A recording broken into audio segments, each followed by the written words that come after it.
I would show my video Roddy, but the way I'm playing on like a Mac, so I really can't adjust the camera. It just looks at my whole room, and it's not okay. I get you. That's fine. It's not okay. I'd have to fucking start cropping the cameras in again anyway if you did. That's fine. Yeah, you're now bobbing up and down, Xavier. What? It's cool. Why did you send me? Oh wait, what happened? Shit? Roddy sent me a Discord link to good shit.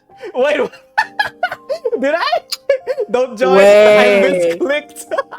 Wait, what did you send him? No, I wanted to go and decrease his volume. Accidentally, I clicked invite to server. Good Did shit. I join?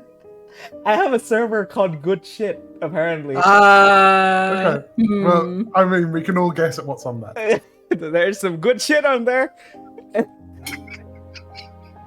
Roddy.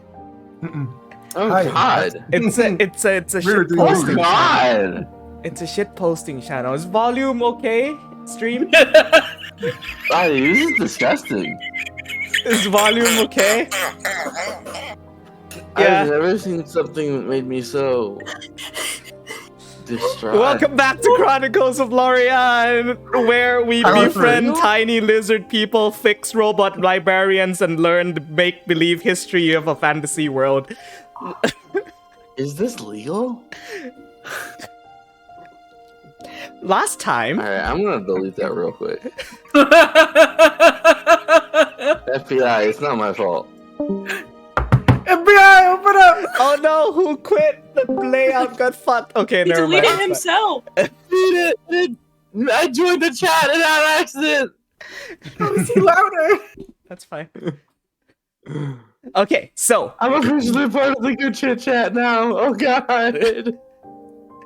what happened? I accidentally joined the chat of your weird channel. Just leave, man. Just leave. It's a high school group. Yeah. Okay. Right.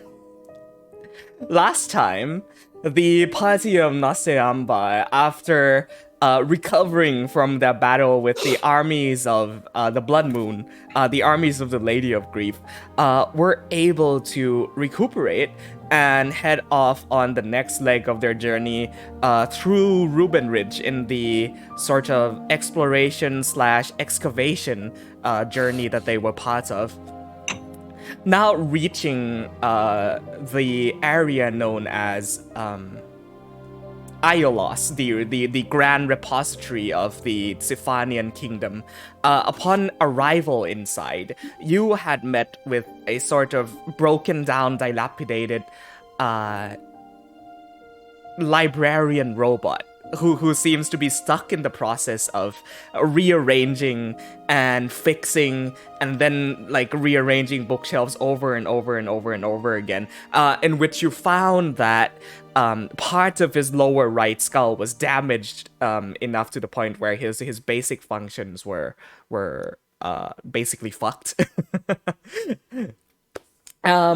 Through some finding of spare parts, our Ronax was able to fix up the librarian back up to shape, and its facial recognition software picked her up as... Oh no! Picked her up as her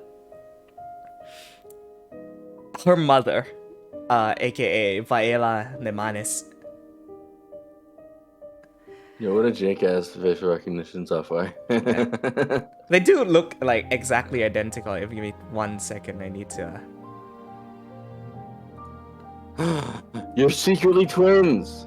I was actually gonna say, like, for a little while I was thinking that maybe you had made Ronax like a clone of Viola. Nah, you just look really alike. Or are you? And Roddy's really racially profiling Dragonborns. Okay. And... Okay, there we go. With, I'm really throwing Roddy under the bus this week, I'm sorry. 1 second. There we go.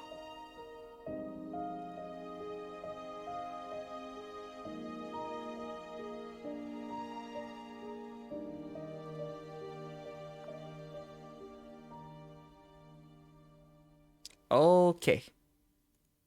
Awesome. Okay. And with that, you were able to find out some more knowledge regarding the lore repository of the world.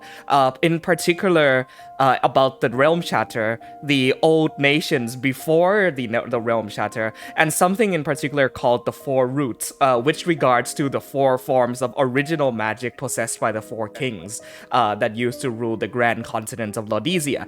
These four roots, it was said, manifested in form of crests, which is then passed down through the royal bloodline of the four kings. One passed down through the the human kingdom of Des. The Crest of Time, possessed by Erlidar, the Elven King of the Far East.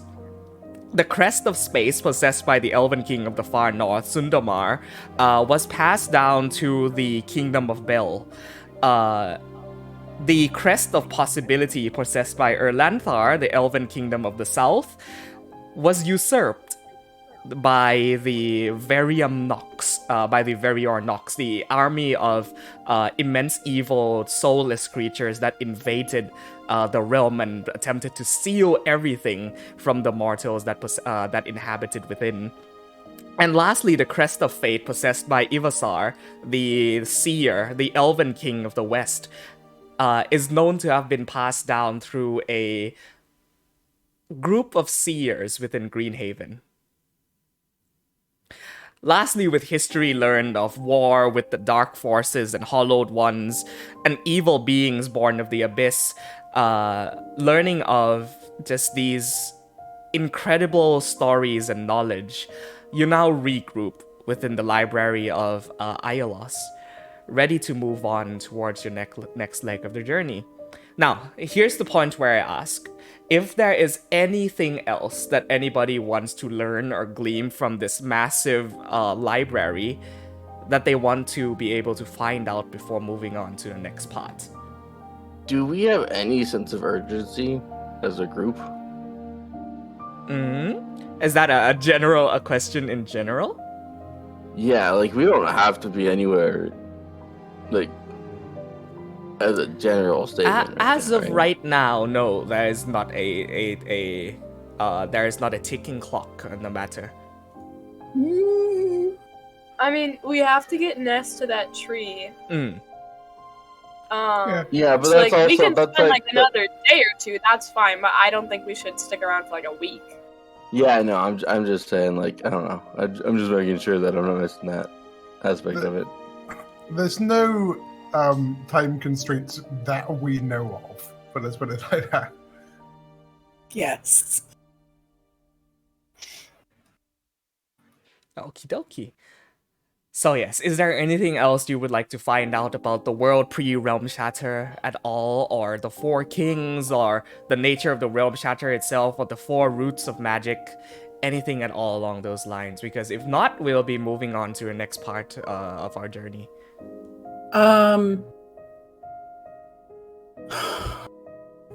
Well, we didn't really get into the meat of the book that you gave Ronax about the magnum opus. The magnum opus, gotcha. And there's also like alchemy. Yeah. To basically abstract it a little bit, the contents of the book on alchemy and the magnum opus denotes that the principles of alchemy itself the principles of alchemy itself regards the transfiguration, transforming, and changing of an object's properties in regarding to the quaternary and the triquetra. So the quaternary itself regards the time, space, and possibility and fate of all things, and the triquetra revolves around the destruction, creation, and reformation of all things. One moment, sorry.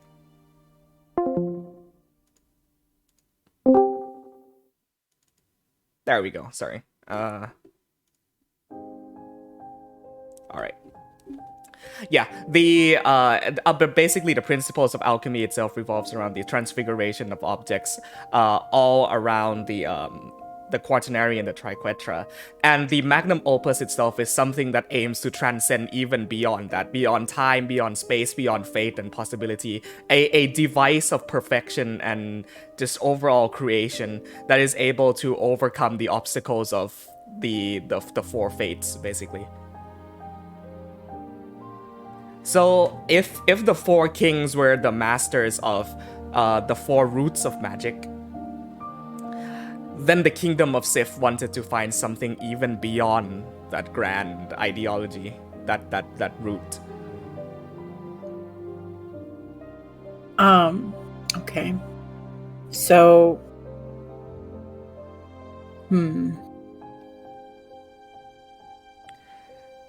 As for the research notes itself on this specific variation of the magnum opus that Professor Vaela Nemanis and her husband Arax had created,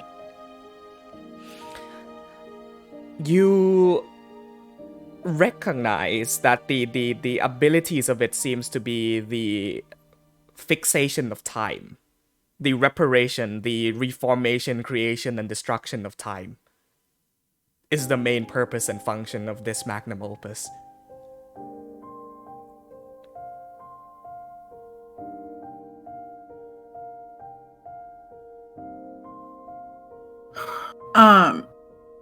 Okay. So she's going to... You said that the book was like a foot tall, basically, right? Basically, yeah. Okay.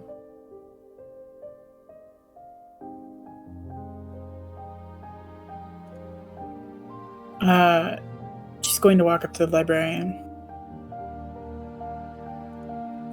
You see that the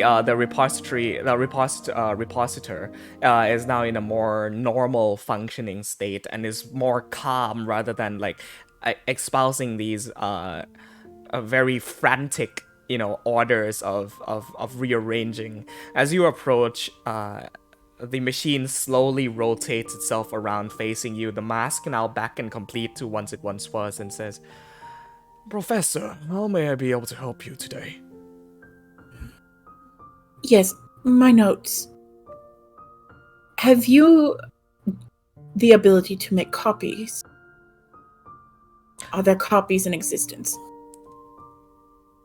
Copies do exist,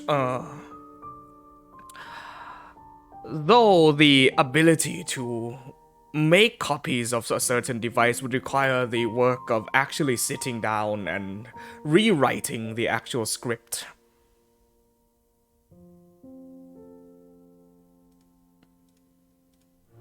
And I am assuming that that is not part of your functionality. I could get it done for you, but that would take some time, seeing as how this is a particularly lengthy object of study.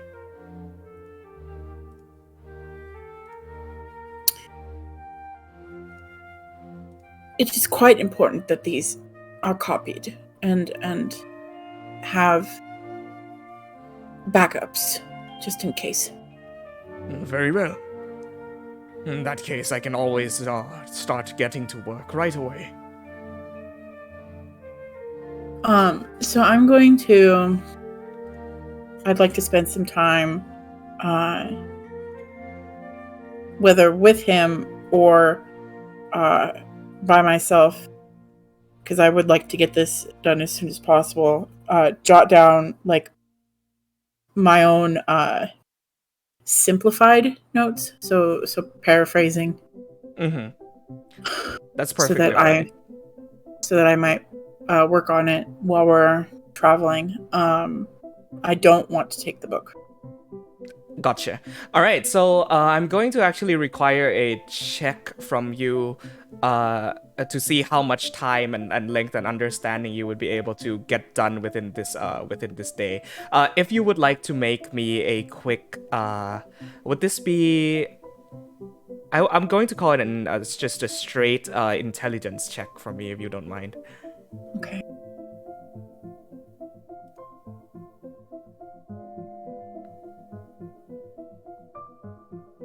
Sorry, I was still in last night's game.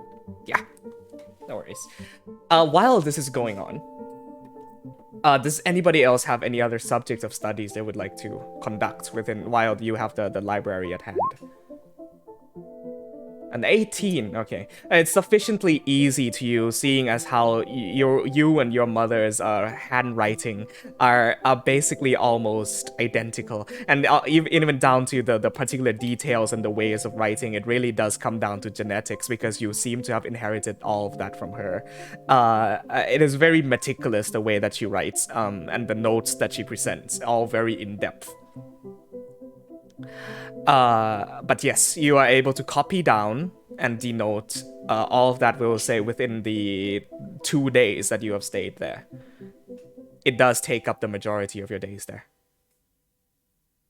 And then I suppose the last thing that I would do is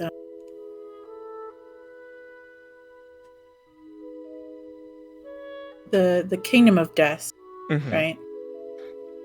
Look, I would get a book about that, like the history of death. Okay. And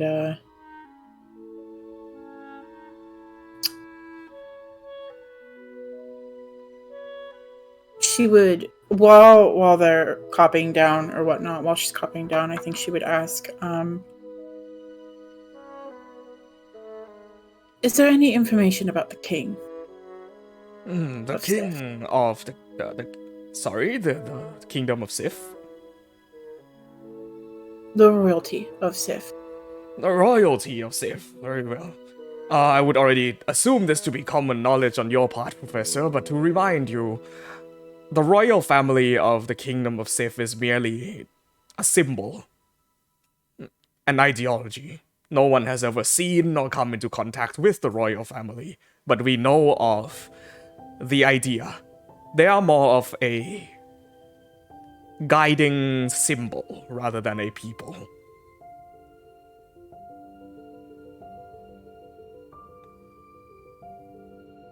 Throughout the years, Professor, as your research may have taught you,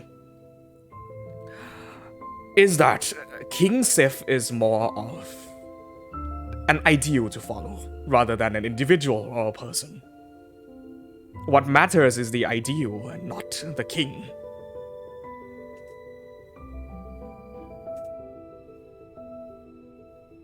You could see in her hand, she's rotating a pen, slowly nodding. Yes. You've helped jog my memory. Thank you. You're welcome, Professor. Once again, if you're looking to borrow, the repository is always at your service. Especially those at your clearance. I think that's it. Before you depart, Professor, I was entrusted with a fellow researcher of yours who had come into contact with some relatively powerful magical items to leave them in your care the next time we should come into contact, which I suppose should be now. I wish to hand over to you 2 particular items of interest, which I feel should aid with your research. And the librarian sort of like shifts his hand over to the right, and you see the secret book compartment slide up, open, and from itself almost like this gassy smoke emits out from the secret compartment of this bookshelf itself as he takes up 2 books and slides it over top of the counter to your way. What do they look like? These are very meticulous tomes that are leather-bound, absolutely cleanly kept with a good finish. The page is clear and pristine. And he says, some of our scholars were able to create these tomes. They are called the Tome of Clear Thought and the Tome of Leadership and Influence.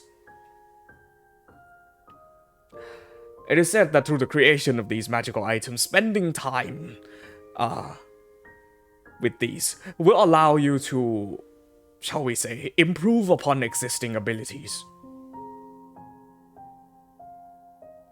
She's like flipping through each of them, just kind of skimming. Mm-hmm. Xavier, Yeah. one of these might interest you. What's the topic? You see that They for are- the Tome of Clear Thought. Sorry to interrupt. It's basically like flipping through, reading literally through the content of the magical item here is a book that contains memory and logical exercises, and in which words have been charged with magic. And you just feel that spending time reading through this book will allow you to become smarter, almost putting it very, very baseline. You sure you don't want it? Well, I thought we might be able to have a conversation about it at the very least. Yeah, of course. It was left to your mom, right? The Tin Man said? It was. She would have put great use to this.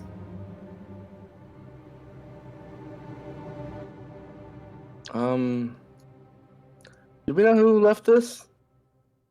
Oh, Been some citizens or some higher ranking researchers within Uxelian had entrusted me with these to pass on to the researchers of Eridum. Did they leave any messages with it? No, not in particular. Just that they've made a breakthrough in their studies. Okay. Takes a kind of unsteady breath.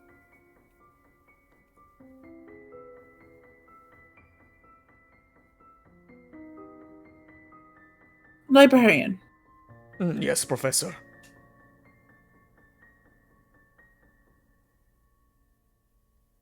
I need to report to you that for archiving purposes, Varium Nox succeeded in their plans.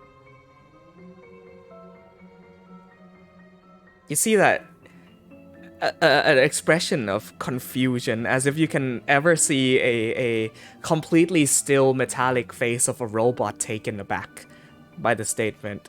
He seems to process what you just said for a few seconds, the gears in his head turning and making these loud clicking noises before he goes, "Well, that seems rather unfortunate. My condolences. I hope the disasters and destruction that ensued were not too heavy, Professor." They were quite. It's been quite a number of years since then. Thousands, in fact. Was that why my shift was never replaced? Yes. Well, the kingdom seems to find itself in a rather precarious position. Excuse me a moment.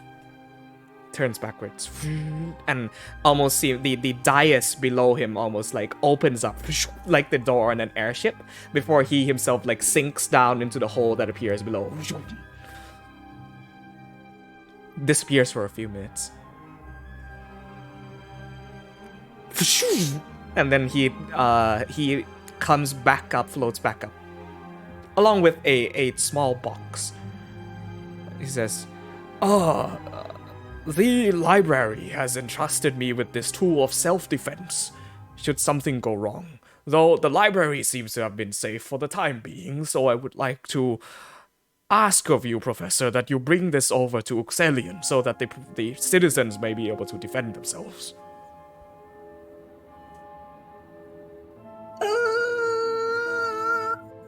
I worry for our people, Professor.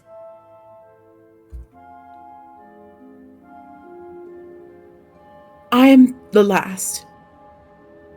I do not compute. What do you mean, the last?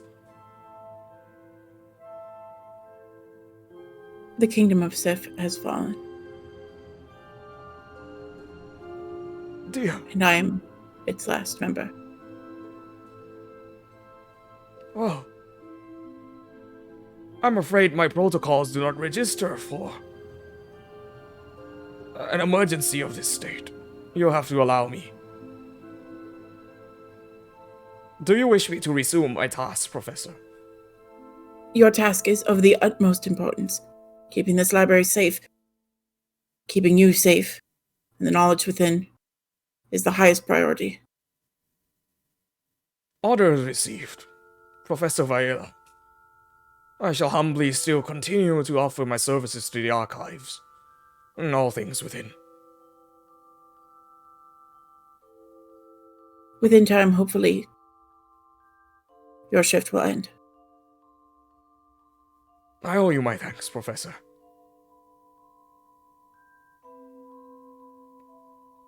I shall resume my duties. Please. In any case, do take this.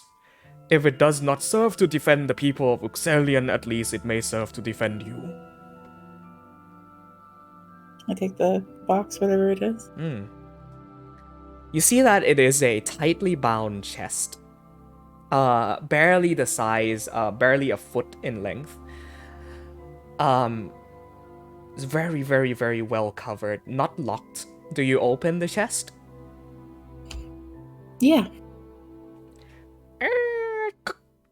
On the inside, bound by leather and wrapped up in a sort of velvet, is a knife. A dagger.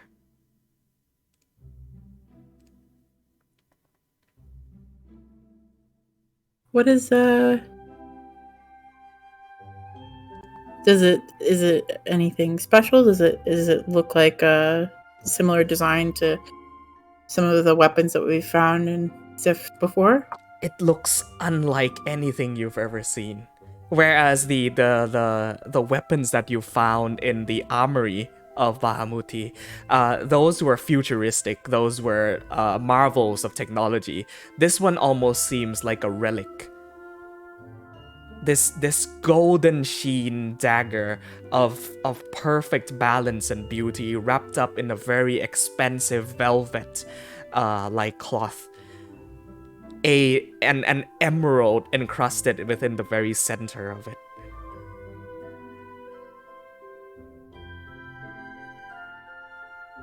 Fuck it, I touch it. You don't get anything from touching it as of the moment, but it seems to be emitting some very, very, very strong enchantment. Enchantation. Enchantment. Xavier Well, can probably didn't tell you kill what me. it is. She looks at Xavier. Well, it didn't kill me, so that's a start. Well, it can always still be bad. I touched that rock in the ocean, and that didn't really go well. That's true. That's true. Would you like to see this one? Is it going to do something that is still bad other than kill me? I don't know. I Great. thought you might be I'll able to tell. I will grab it and throw up identify on it. Okay. This is a particular item known as the bookmark. It is a very, very, very powerful dagger. It basically constitutes as a +3 dagger.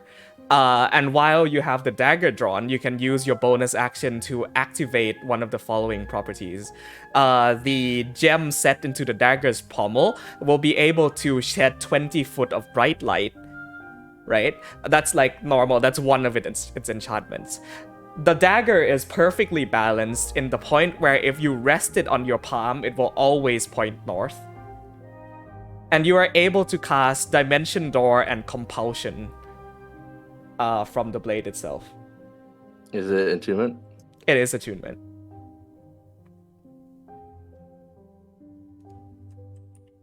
What's the second ability? I've never seen that. I've never heard of that before. It's basically it always points north if you rest it on the surface. I'm sorry. The you said Dimension Door and then a different Compulsion ability. is a spell. It's a 4th level spell which harms a creature, basically. Oh, okay.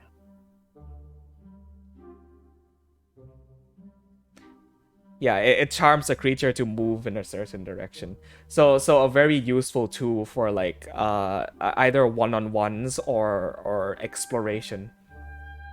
I have sent the link to all three of these objects in chat.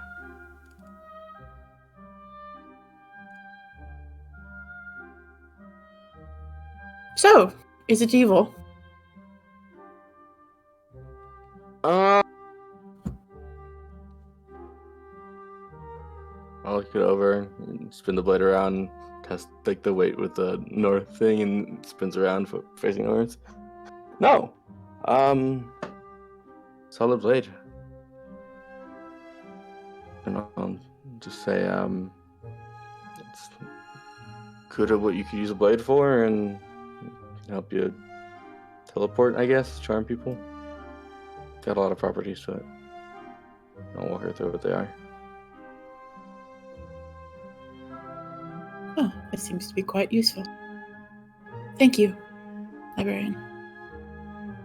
You're welcome. It is the library's most prized possession, so please do put it to good use, Professor. One last What's thing. Sorry, go ahead. Oh. What's the current year? The current year? For canonically, the current year is, looking it up right now, for 516 RE. So 5, not counting the Age of Lost Time, 500 years after mortals have started to re-inhabit Lorei'an. The Age of Restoration, yes. So I know he gave us the date.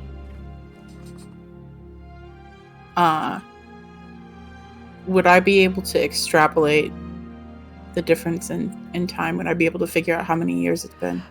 Due to the complicated nature of the Age of Lost Time, a number of unknown number of years were lost to history after the Realm Shatter. But basically, if you took 516 years off from the Age of Restoration, so you reset it to 0 RE, and then you estimated maybe 200-300 years of lost time in the Age of Lost Time. Well, wouldn't he, like, I feel like you'd be able to find the math there, wouldn't you? In that, if he... I'm trying to think of the logistics here. Because the only open variable is the amount of times that was gone, right? Like, we know how long our current age is. He knows how long their age was and when that happened. And like he's kind of a computer, so I would assume he has a timer going on. Right, and in which he was able to recount that when his functions basically stopped, it was 1259 Age of Rising AR. Oh, okay, because of the reset. That's what we would know. So 1,259 years of history in the Kingdom of Sith. Basically lost after Realm Shatter. Stop reminding me. Were the audio logs left behind by Ronix's parents dated? I don't believe they were, no. They just said entry 1, What entry 2. terrible scientists. It doesn't my parents, man. Your friend called me Italian grandpa. So salty. Anyway, yeah. Archivist. Yes, Professor. The current year is 516 RE. So apparently, while I was on shift, there has been an era change. Is that what you were saying? Yes. There was a period after what is known as the Realm Shatter. The day Varium Nox completed their task. Where all archives are lost. It would appear I have an immense workload ahead of me, Professor. I shall humbly set myself to correcting the archives, then in that case, and keeping everything up to date. Oh, of course. Last I remembered, you possess teleportation capabilities, Professor. There is a room in the back door with a teleportation circle that you may be able to make use of. I reckon that we will have to be exchanging notes for quite some time in the coming months.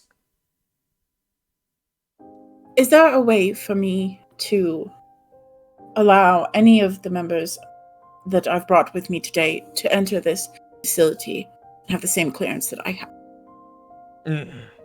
I suppose this is a state of emergency. Do copy down the exact details of the glyph of teleportation. A skilled enough scholar or academic within the field of arcana would be able to teleport to here, given that all of the glyphs and incantations are memorized. Each teleportation circle is different. Memorization is key.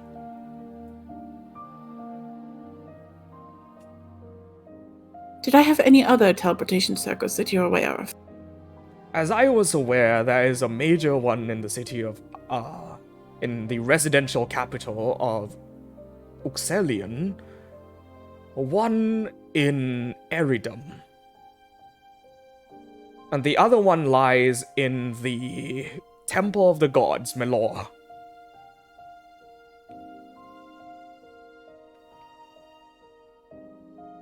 Quite interesting. Thank you for reminding me. It's been some time. My eyes can't help but perceive a certain tome that your companions have got with you, Professor. Particularly the one carried by your feline friend.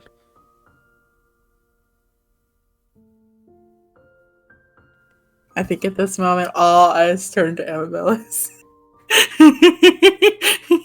Amabilis, you see this like huge robot librarian who eyes fixate onto the Chronicles of Great Deeds, the book that Sir Rowan Chesterberry, Chester Rowan. I did it again. That Chester Rowanberry is You'll never get it right. Just a fact at this point. And says, if my eyes do not perceive me, I have not seen or come into the presence of such a tome in all of my days of creation. Those are the gods. Sorry. Excuse me, those are the gods. Yeah. Well, isn't that not interesting? It would appear that as times have changed, gods also have changed their forms. I don't know how you came to that conclusion based off what I said, but yes, that is actually correct. Quite intriguing, if I do say so myself. My functions include the ability to dissect and be able to tell the functions of a book if properly given to myself and spent enough time with it.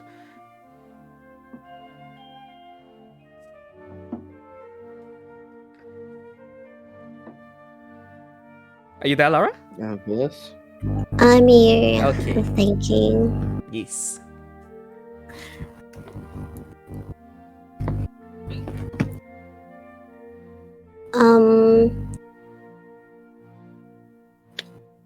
Amabus is going to take out her journal and then she's gonna hand it to him. You see, he slowly takes the book from your hands and slowly flicks through its pages and says, "This seems to be your recorded diary entry, is it not?"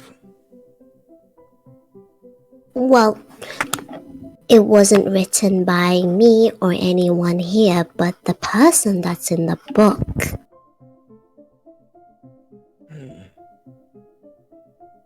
You see his eyes glow like this blue arcane energy as he like rapidly glances through the pages and he flips through, scanning it, and he says, "Interesting. This book seems to possess the unique qualities of time dilation. The objects that exist within the book, and particularly its contents, are timeless. They do not age. They do not disappear. They forever remain. It would appear that, apart from the 100 or so pages that are written in the book, several thousand more pages have been written inside this span of time within the book's existence. Which, if you look at it, should not be possible for such a small book.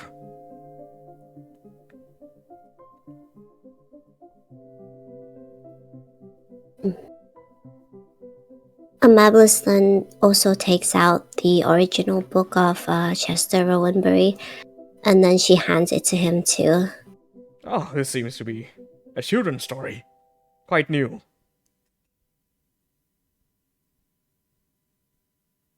I detect presences inside the pages of this book, Miss Felis. Particularly 2 existing ones. No, 3. Presences of 3 objects, people. The readings are strange, that exist side by side within the book, vying for control.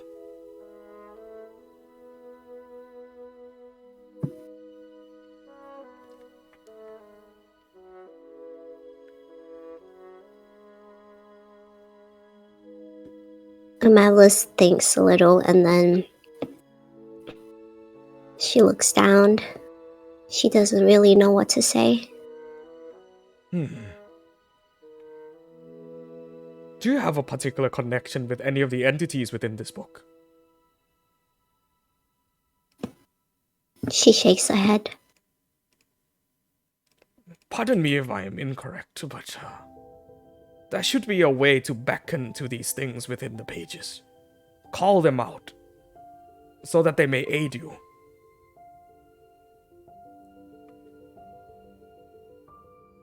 The purposes of the book itself doesn't only seem to be to record, not to contain, but to aid and assist, if that makes sense. Does that line up with what we understand of the book? Basically, it's able to denote the occurrences of the future so that you may adapt to the best outcomes. And beings within the book have been seen within your experience to give well-meaning advice. Helpful, maybe not, but well-meaning advice.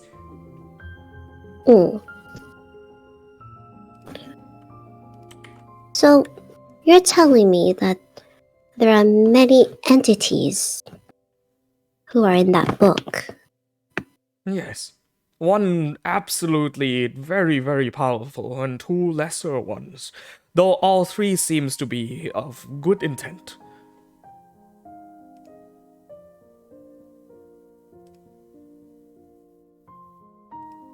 Do you know how old the journal is? You see, it floats upwards and spins around and says, "The book itself, not much older than the books within this very library. But the presence I am picking up from inside the book, older than all of these pages combined."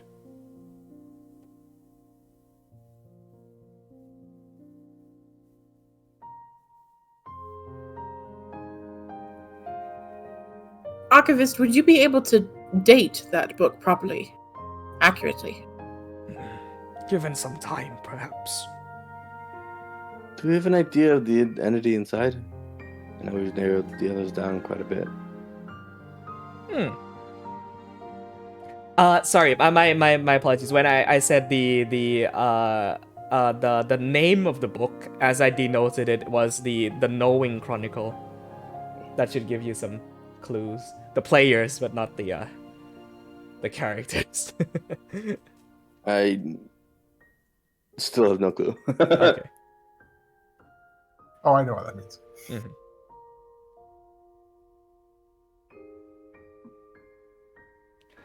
The contents of the page and through... even though discerning the timeless qualities of the book itself seems to date back at least 800 years. Is this a thing that would benefit from a casting of Identify? You've tried, I believe. Yeah, I don't remember if I have or not. I believe you tried. The I know that very as a baseline of the character, know Identify is nothing that about it. right, yeah. It gives foretellings of either prophecies of things to come or helpful advice for what you may face.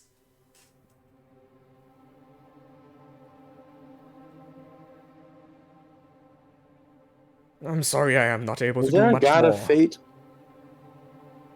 A god of fate. This is me asking the DM. The old gods of prophecy. Okay.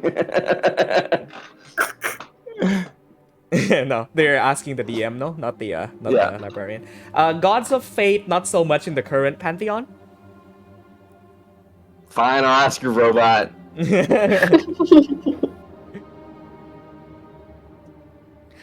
The symbols God of and time or fate, anything like that. not specifically those two, but a goddess of prophecy does exist within our pantheon, known as I'm gonna bet on Ayun, that one. the knowing mistress. I have my bet. Anyone else? Calls? I already said it though. Yeah, you just said it. I just said it. It's Ayun, the knowing mistress. Yeah, I know. That's what I said. I'm betting on that one. Okay.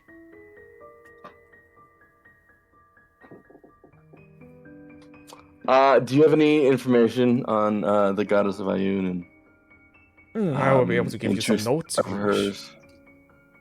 Actually, can we have a listing of the pantheon of your time? I know it varies That would quite be possible, greatly from our yes. Very possible. He pulls a list out from the bookshelves on top. Like a very long, maybe 20 or 30 list of names of the basically what is the Dawn War pantheon. There's Bahamut, there's Ayun, there's Erathis, Melora, Sehanin. But the thing is, this list only denotes the sort of the. Actually, you know what? Gives you two lists. One list of the good gods and one list of the evil gods. The more chaotic entities. Is this come straight up Dawn War? Nothing else? Yeah, straight up Dawn War pantheon. Alright. Well, let's look it up then. Also, Nepenthe, what you notice that's quite intriguing is that the Raven Queen is listed among one of the good gods. Interesting. Is there like not a neutral column, or she's actually like labeled good? She's not labeled good, but she is included among the list of like gods who are known to be good, like Melora and Bahamut and If he's giving two listings, I'll just kind of say, in terms of divine energies we're talking about, death is generally an unfavorable domain. How is she viewed? You are asking of the Raven Queen in particular. Yeah, that one. The goddess of death was revered, not feared, but respected. Deeply so. Death is a normal part of life, it is part of the cycle. And so a being of death is not viewed in a bad light per se, but celebrated. Now, of course, there are people who worship her in the wrong ways, the death cult followers. But those tend to be the existing domains of the more evil gods.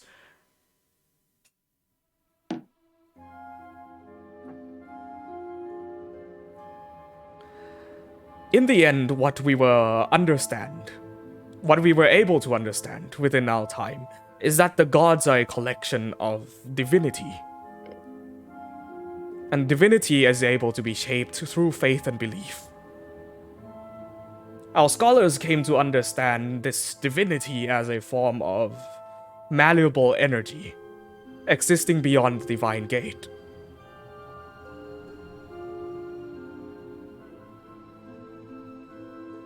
The gods and their influences and their power only largely depend on whoever believes in them.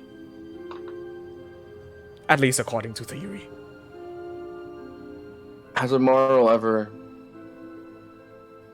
risen to divinity? That is an interesting question. You will see one particular deity, Vecna, that is denoted as once have being a necromancer, a lich, has ascended to divinity. The Raven Queen also, in many of her lore and depictions, once said that she was an elf, a disfigured, malformed elf of the Elverblossom, whose fear of death had made it so that she would ascend to conquer death itself, to overcome it. Are you aware of deities by the names of Aurel or Ness? I believe you worship one, the Leaf Lord, right? Oh, Ness isn't in this conversation. Like, Okay. you look over at a nearby table and see that he is literally asleep on top of a book. Befitting. Do I remember Ness's? I forget his name. It starts with an R. Rilliphane. Relifane. Yeah. Aurel or Relifane or Helm, I believe, is another. Mm-hmm. I'll just kind of list some entities from our own time. Recognizable. Lesser deities known only locally in some places. Folklore. Or in some cases, servants or underlings of more powerful gods. These lesser entities were known to be offspring, less believed in, less powerful, less influence. Physically created offspring or divine inspiration? There are lots of theories that go into this matter, but it is believed, yes, that the gods are able to bear children, who themselves also contain divinity of their parents. Okay. Interesting note. We're fighting a bunch of gods. Apparently mortality is not always going to be an issue in theory. Professor, are you and your companions aware of the attempt to make contact with the gods beyond the Divide Gate in the last battle? With Varium Nox.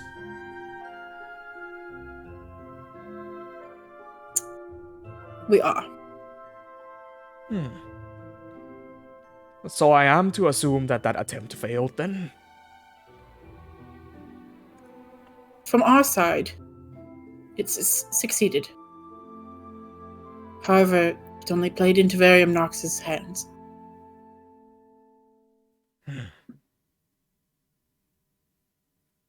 And you see, he thinks for a while and taps his metallic chin and says, "So the ritual was not completed, but disrupted, is what you are saying."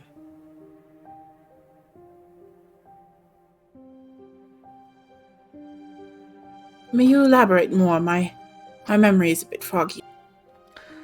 There were 3 initial parts to the ritual of contact, Professor. Number 1, to open the divine gate and influence the permeable divine energy that exists above. To convince the gods. Number 2, to aid in their battle, to assist their followers. And number 3, once the battle is done and the kingdom of darkness and the forces of evil are destroyed, the divine gate is to be closed and sealed. Do you get what I'm saying, Professor? It was interrupted. The divine gate was destroyed.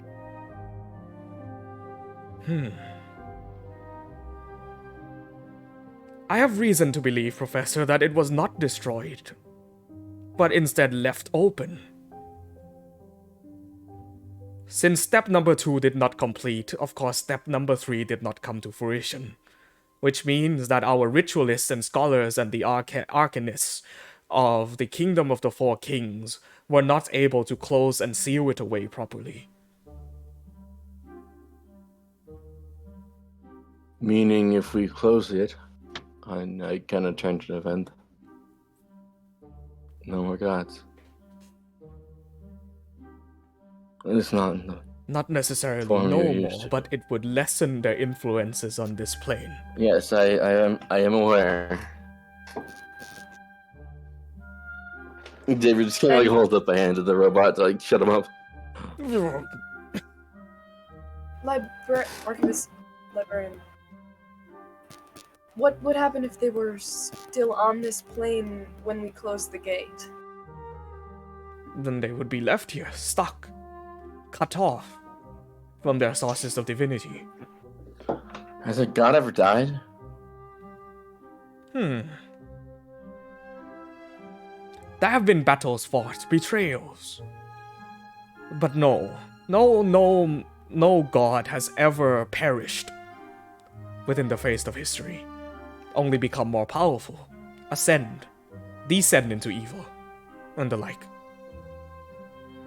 As far as I can see it, killing death doesn't seem all that plausible, but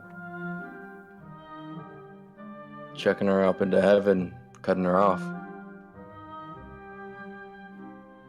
that seems a little more doable. Theoretically speaking, academic, if I may call you that, you've proven your vast knowledge. But yes, Thanks. Yes. cutting off a god's connection to the divine plane would mean cutting off their source of energy, which would mean that their permeable form would be left as is in the mortal plane. Just that, energy, in the physical form. As far as we understand, things only exist within a conceptual form, beyond the divine gate. Though what is to say that since the divine gate has been left open for so long, that conceptual beings have not leaked into this plane?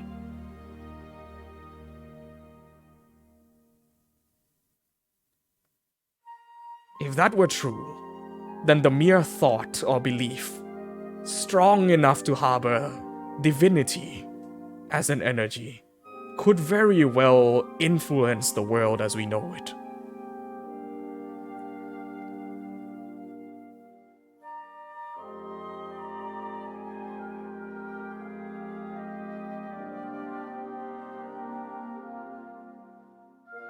Look at offense.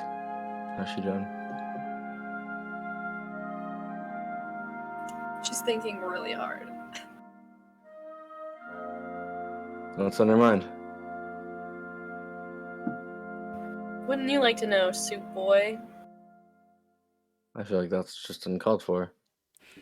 Anyway, Should I not be trying to kill gods for us? Is that... well, I'm starting to wonder if,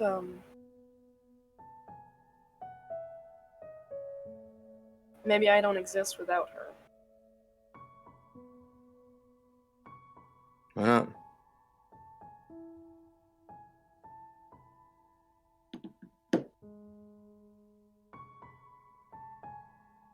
Are we talking reincarnation?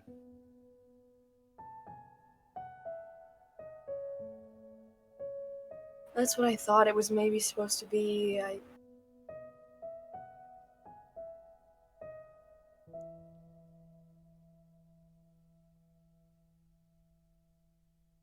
don't know.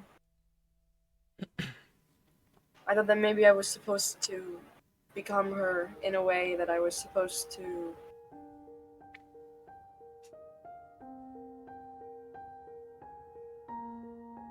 I don't know. I think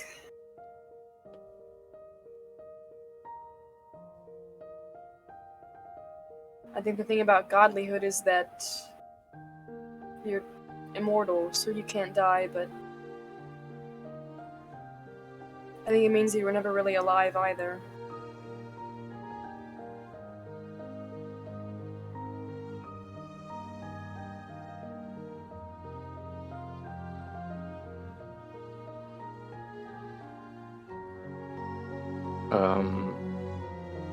Xavier is gonna go to a nearby table, pull open a book, gonna flip through the pages, and land on that cosmology little reference thing you have ready, and say, you know,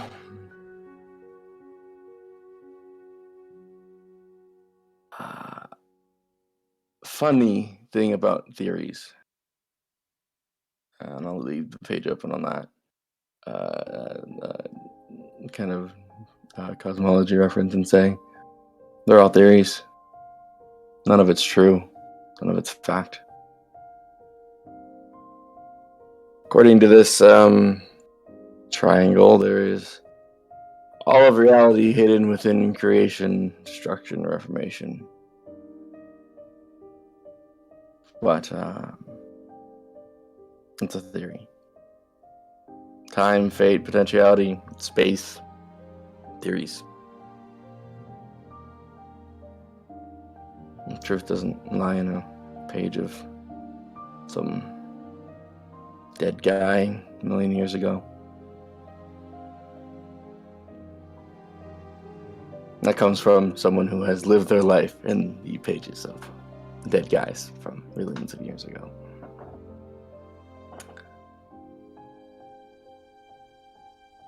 We are currently talking death of gods, divine gates, ancient wars, past civilizations. I don't really know what's going on. I don't think I ever really do. But if I do know one thing through it all, you're you.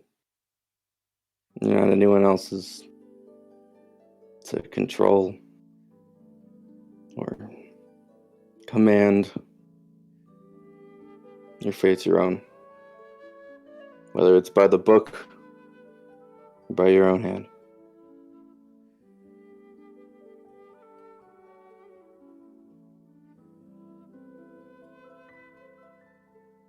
Beautiful. You've certainly gotten good at inspiring speeches. Kind of looks around at everyone and goes, "Yeah, I found that we're a little angsty." You've been practicing Gives a those smile. by yourself. Yeah. The mirror is really helpful. Yeah. Yeah, it helps me with the hand motions and everything. Yeah. Do you both I need thought do you both need like time alone? Why would we need that? What does time alone have to do with anything? Just- We're in a library. To study? Do you have Just- other inquiries you have? It Follow? simply, Oh, I've read way too many words. Simply seemed like you weren't exactly directing that at anybody else but Nipan. It seemed like you were trying to inspire her. That's all. I mean, your fate's your own too right now. 'Cause if there's something, if you would like to kill gods, we can work on that as well. Is there one in specific, or Oh no! hold the I have vendetta against? no! Goodness. Is it the Sayun? Are we not a fan of her? Parties that kill gods together stay together. I heard that. Yeah, I've heard that.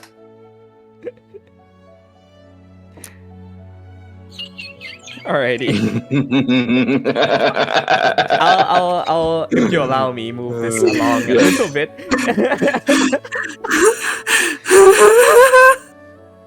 As good as a conversation as this is. We'll say with research conducted, answers given, and you're able to copy down the teleportation scroll that leads back here. We skip forward one day with you having learned everything that you were able to learn. Yes, were you? I was just wondering if anyone eventually wakes Ness up. Do they? I think Yeah. Ness eventually wakes up with Xavier having like stacked books like over his head to make like a Okay, like- pyramid. Pages everywhere. Yeah. You bump your head into like a pile of books that are like stacked above you. Always And it's like having right as Xavier's finishing a pyramid, and he's holding it, and the last book and goes, "Aw, you messed it up." I was having a dream where I was in a forest, but all of the trees was made of books, and there was like hundreds of people lost in there. It was like a maze, and they were all like, "You have to be the one that finds the way out because you're taller. You can see over the top." But I was like, I had figured the way out with my brain, and that's when I woke up. I lean in close to Ness and look at the book he was reading and look back at him Yeah. and go, "Alright, this was a dream and you weren't actually trapped in a mind maze, right?" Is this book okay? I poked the book very gently and carefully. There's definitely a Right. non-zero This is- chance that you were trapped this into is- an actual mind maze. These things is dangerous technology. Why? Xavier kind of leans back against the bookshelf that he's next to and goes, "It is why Ronex and I are such daredevils in everything we do." Yeah, you are. You is risking your brain for For the greater good. yeah, and that. I find myself to be quite homey, actually. I'm not really that much of a risk taker. You build explosive guns. That's not risky, though. It's a calculated device. They explode on you at a fairly consistent rate. They don't explode. They simply malfunction. There's a difference. I don't know. There's a lot of energy being stored in those, and when they go kaboom, She's like waves her hand at you. You see that through the like sort of broken, rusted and sort of very eroded window panes, bits of sunlight start to shine in through the flickering curtains of the library, suggesting that morning has come and some of you have been up studying all night. And the warm morning not greets again. you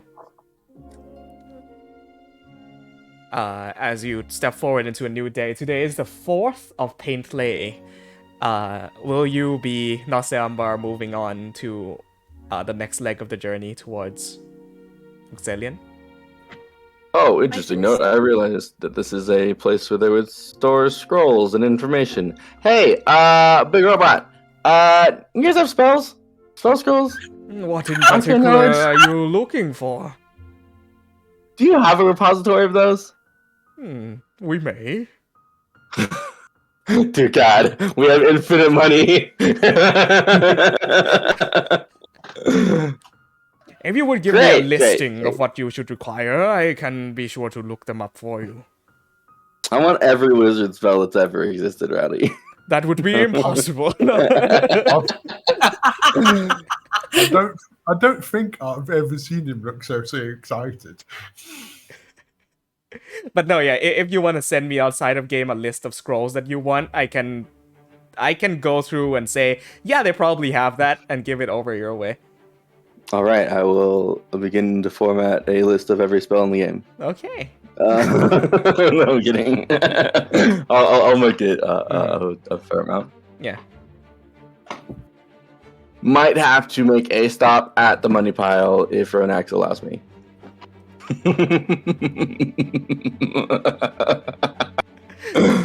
See the background Ronex is just like rubbing her face. Exactly. Yeah.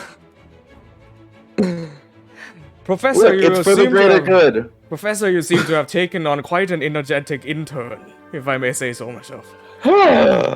Yes, he is quite spunky. All right, I don't need these derogatory terms thrown my way. I was calling you spunky. What's wrong with how is spunky derogatory? It feels like you're looking down on me. Okay. No, I wanted to ask something out of character. Yeah. Is anybody else looking at the Tome of Leadership and Influence? No. Because what I would really love to happen is for Ness to start reading that by accident. I think that would be perfect. It's a charisma +2. Oh, is it? Yeah. Do you want it, Joe? It's actually genuinely useful and also funny. Yeah. Yeah. I love the idea of these tomes actually having like genuine information in it. So the idea of Ness being like, oh, this is how people like command on the battlefield, and like this is having a presence. It says here that if you vary the tone of your voice, then it keeps people's attention. And he does it wrong every time. Xavier, does this help you pay more attention to me?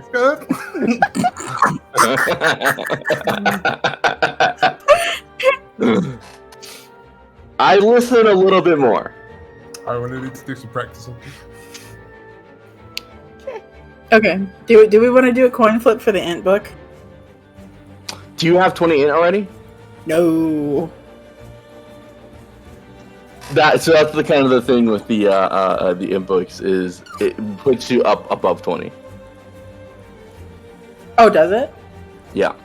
Do you have 20 yet? Yeah, I got 20 in. We can coin flip if you want, because I think you'll eventually get hit bump up to 22 then. I don't know. Your spells are kind of way better than mine. Yeah, but you attack off int, right? This is correct. If you want to science this, go for whichever one is more multi-ability dependent. Oh, okay. Well, it would be me then, because I can get off 3 attacks in one turn, 2 attacks in one turn, something like that. And my guns use int.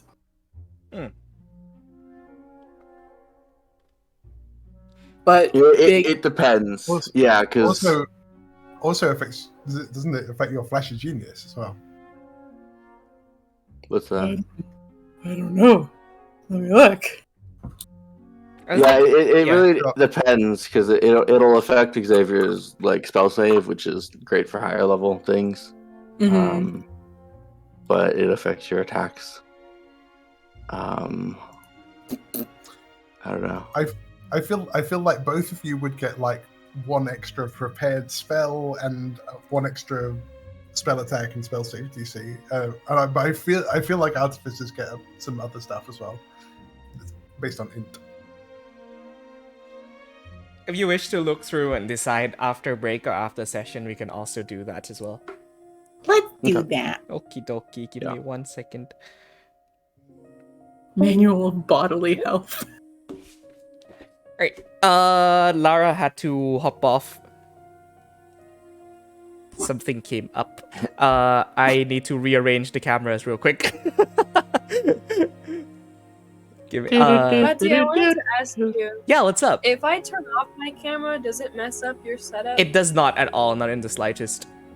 Okay, so it's just like leaving the chat. Yeah, leaving and entering Discord does, but not, I'm gonna leave and enter 7 times. Okay, because I keep having to blow my nose, and I've just been leaning out of the camera for No, yeah, you definitely, you can definitely, turn off your camera, it won't change anything. Okay, cool. I just don't need Twitch to eternally see me blowing my nose. Yep, so... yep, someone's gonna clip it. Yeah. I don't need to give you guys that much power. I need to go back and clip every time Aurora's blown her nose on stream. Mm-hmm. You'll never find it. Thank you. Golf, is your camera turning on? It doesn't exist. It's in an eternal loop of spinning.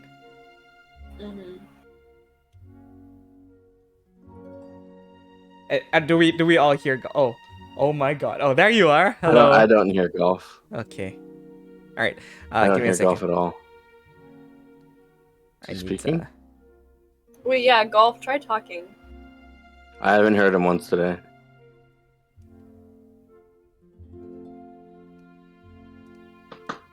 Yeah, I can't hear him. Yeah, I'm not hearing anything Golf.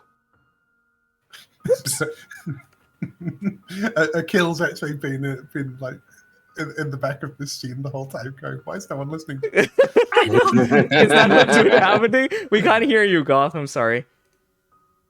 1 second. I need to add a new thingy for Goth. Oh yeah. Okay, he's here now.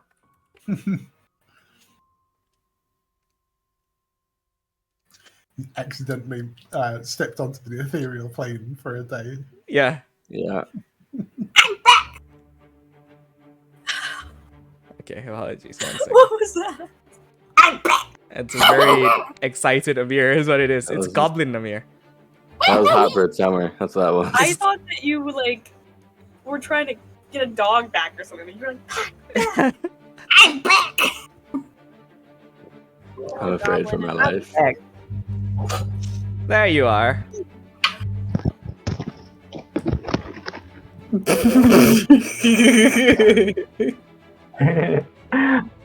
Alrighty.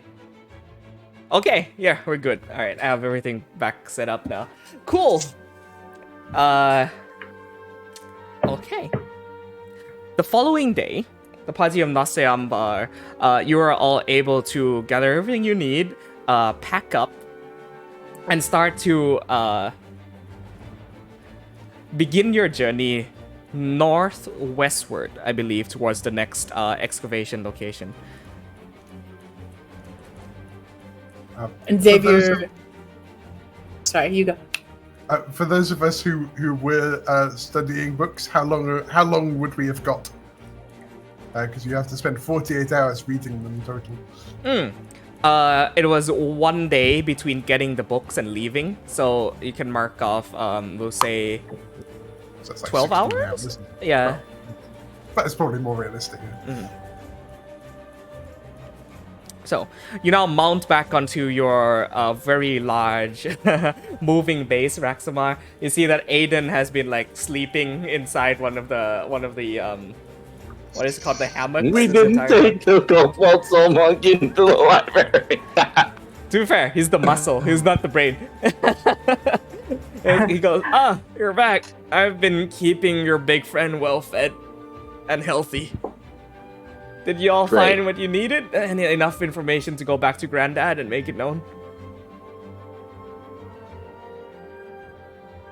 I suppose we Right, were yes, supposed to that do is something we will do. Yes, we will definitely do that. Awesome. That's great. Okay.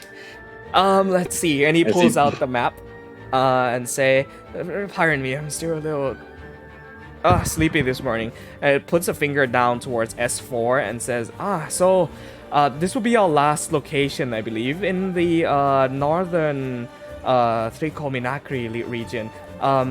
And then I believe we'll be heading a long way southeastwards after all this is done. Okay. Yeah. Alright, if my eyes serve me correctly, the location of Uxelian should be within the northern mountain ranges of Savitrash Peaks. That should take us about 4 days? Should nothing go wrong? That sounds correct. Alright, onwards. He stretches and says, once again, do be careful of all of the related tribal conflicts within the area. We do not want to mess up with the locals. You catch what I'm saying? Alrighty. Yeah. With heavy dedication, Raxamar journeys onwards through What a weird way of saying that. This is like, hey, you're doing a really good job. Yeah, thank you. Finally, someone realizes. As Aiden turns away from him and from Xavier and Ronak, Xavier leans in and goes, "Hey, are we actually? I know, gods and everything. It's made everything perspective a little difficult overall. The findings that we've made pertaining your civilization and really you as an entity that exists are probably the most profound findings any scholar has uncovered in the last 500 years. She's just like taking a sip of of coffee Mhm. and giving him like this side of like, I don't want to talk about this, but here we are. I Yeah. suppose that's very, And- very, very good. I'm not saying this in front of Aiden. Man, the College of Ashes do work very fast, don't they? Send us 6 people? We've uncovered more than the entire settlement of Vivarius. Really puts things into perspective, don't they? Oh, thank you. Yeah. Nonetheless, I'll continue to serve as your guide until the journey's end. Thank you, Adrian. I Yes. think that's all. I think that's all that we. Yeah, when he turns is what I was saying. Is when I was saying all that. Wrong campaign, right? Renax, I apologize. Okay. Yeah, I just kind of talk to Renax privately and be like, yeah, I feel like it's gotten a little nonchalant for us of being like, oh yeah, cool, time Out of travel. hand? I Out guess of we're hand. dealing with that now. It's Yeah. out. Yes. I Telling can't- this to any scholar anywhere, particularly the Cobalt Soul, though, is going to wreck them. And also going to make them the most famed scholars of all time for even being a part of this. How much are we actually telling people? Well, I've already given some information to my teacher. You're aware of that. You've relayed that information.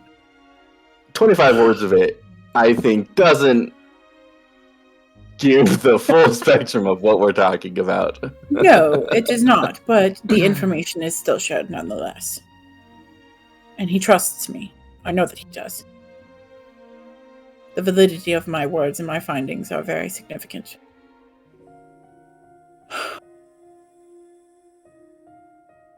He leans in a little closer and goes, all right, so in terms of like article releases, are we going your name first or my name first? Why don't we do both of our names? It Yeah, was my but you know, it was it's your my parents. parents, so that's fair. Damn it, I feel like you have the trump card. I need to know. Honestly, I would need to know more before I would feel comfortable publishing any sort of paper. Yeah, if we're publishing, we do have to go through various sourcings of bibliography is going to be quite long. We defeated a Leviathan. I think we could self-publish, Xavier. You would be surprised. It is a cutthroat industry. You're telling me that we don't have the ability to make paper and print? What are we, savages? The scientific community is very scientific and arcane community. They are very cut. You have to go very by the book in this situation.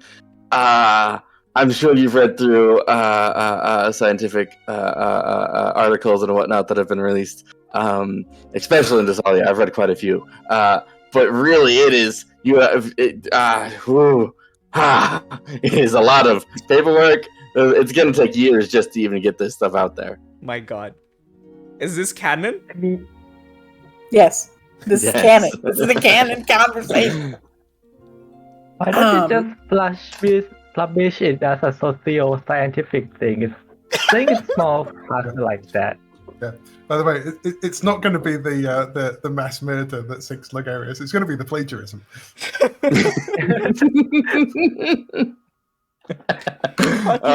This is Discussing scientific dissertations on a fucking Yeah. Parasarathium in the middle of the desert. D&D. this is definitely Roy complaining about having to ever read any scientific article and not understanding a single word they've used. Listen, all I'm going to say is that I'm more than happy to co-publish whatever findings we have with you, provided that we do also give credit to my parents. Absolutely. They're the first I'm and foremost just researchers here. absolutely. Do we add their names after, like you're first, then me, then them, or are they? Am I last? No, The footnote.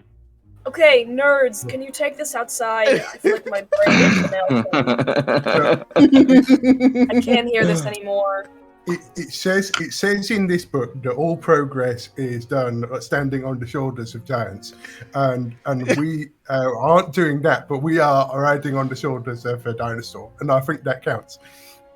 Yes, I don't know what that book's about, but I feel inspired. This is working. I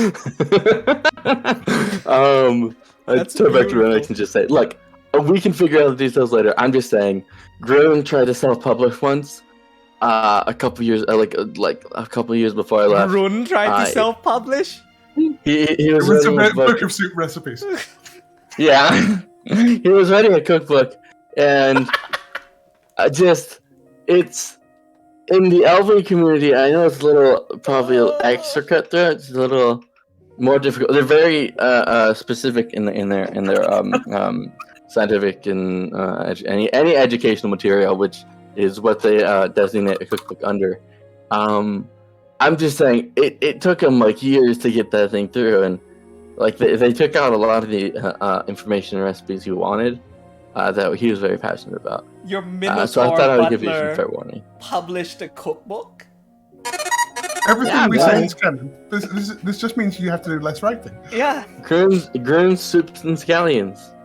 He tried to publish a cookbook. It didn't work out. Yeah. Can that be episode title? Yes, Goon Soups and Scallions. I'm here for it. Anyway, Okay. All the longtime fans are gonna be like, Grim's coming back, but it's just us talking about his dumb restaurant or dumb book. He's actually, it sold very well. He said that he was interested in looking at setting up a restaurant. That's lore now. That's something I'm gonna have to write. I believe that we should leave out the magnum opus. Yes, that's what this conversation started about. What are we leaving out? The magnum opus. Sorry, I kind of devolved into scientific publishings. Yes, we're leaving out the magnum opus. That's fine. Are we leaving out all understanding of dunamancy? Because if we do that, we probably, if we're adding dunamancy to the equation, we kind of have to release a secondary publishing that'll be more focused on the understanding of what dunamancy actually is, and we'll have to reference that. And that it's actually quite difficult because they'll have to quite reference back to each other. So we'd have to finish both, publish them together, so that the references tie back correctly. I don't think that we would have a problem informing them about dunamancy. What we could do is tell the Cobalt Soul about dunamancy, and then inform Lorei'an about certain other parts. A couple of things. A, is dunamancy at all understood in terms of general bookmarking in the Cobalt Soul or anyone like that? Not to the extent of which you have found it out to be. Okay. By the way, this is such a dumb, smart conversation. It totally is. I have never thought that the conversation regarding fucking theses and fucking dissertations are going to follow me into D&D. Yeah. I play this game to escape my studies, damn it. No, I'm kidding. I love that conversation. It was a really funny, dumb thing to say. That's so If dumb. anybody's interested in the research that inspired this episode of Chronicles of Lorei'an, you can find them in the footnotes at the bottom of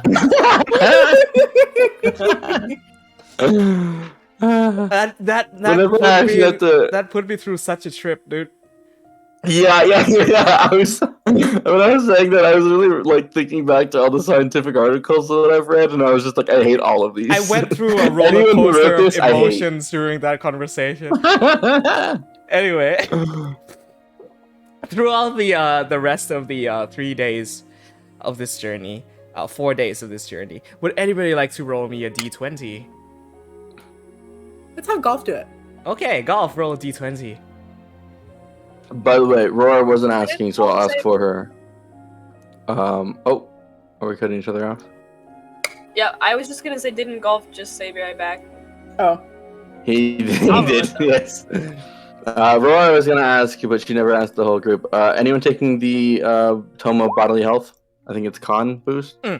So the thing with that is I I actually misclicked. So you were only supposed to get the Tome of Understanding and the Tome of Leadership and Influence, but since the tome the Tome of Bodily Health is already there, I might as well just also give it to you because I am a good Fair. DM. You don't have to. Nah, it's all right. It's okay. The more the merrier. It's all good. Okay. Yeah, please do take it. Then It's I'll read that if nobody else wants it. yeah. Consider it a complimentary gift from the library. Okay. Hell yeah. Ooh, a 9. Okay. By the way, Roddy, did you get my DMs from earlier? I did, sir. So Roy had actually brought up the idea that maybe the bookmark shouldn't be attunement since you know Ronax already has so many attunement slots filled up, and it's not an incredibly powerful item. So I am considering not giving it the attunement property. Oh, are you sure? Mm-hmm. Oh, It's one of those weapons where thematically it really only seems to fit Ronax.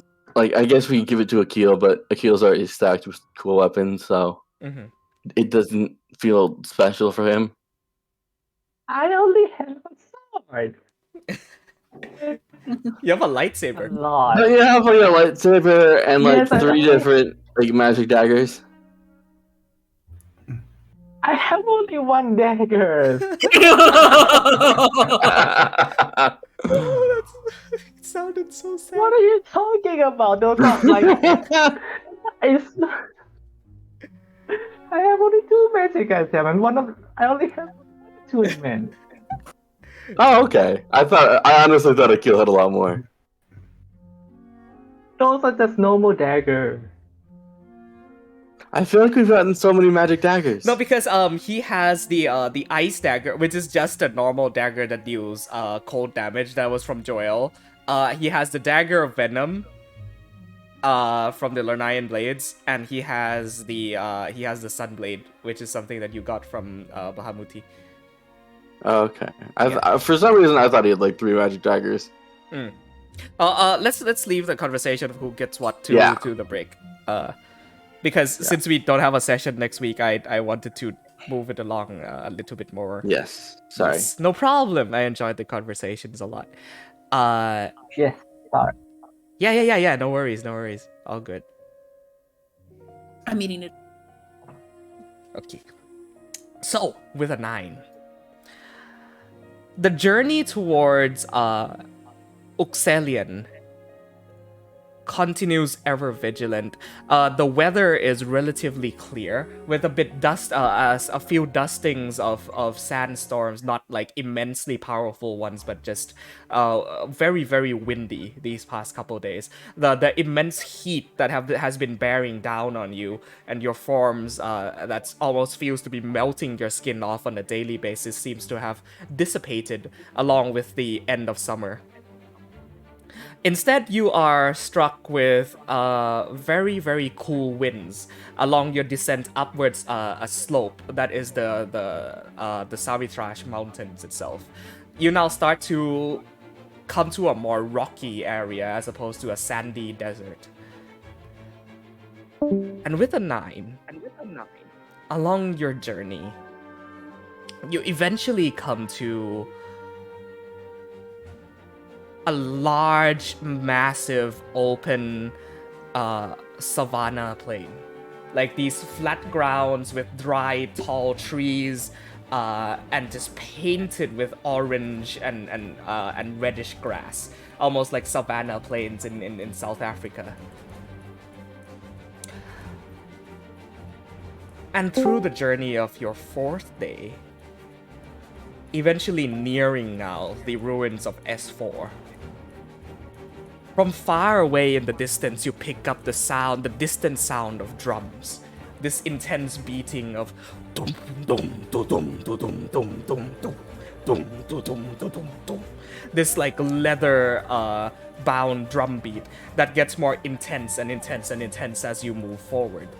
Ness or anybody who is standing on top of Raximar's platform, if you would like to make me a perception check, please. Right. If I'm down on the ground, I'm gonna can I do- make a perception check? I'm gonna choose to do it with disadvantage because I've been reading this book. So Okay. Yeah, Rodax, you can also make a perception check. The DC for on the ground will be slightly higher than on top. Okay. So, to the rest of you, you hear this distant drum beat. Xavier, you focus your eyes and look forward into the horizon of this like savanna plain.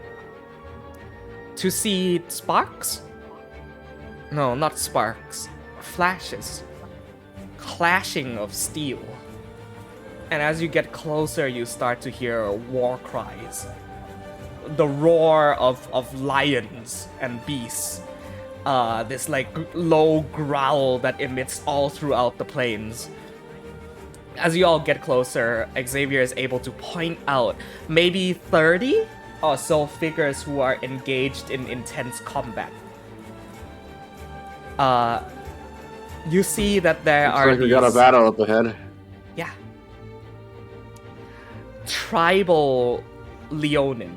These massive lion men with manes brown and golden, wielding heavy battle axes and warhammers, rushing into battle and cutting down what seems like automaton. How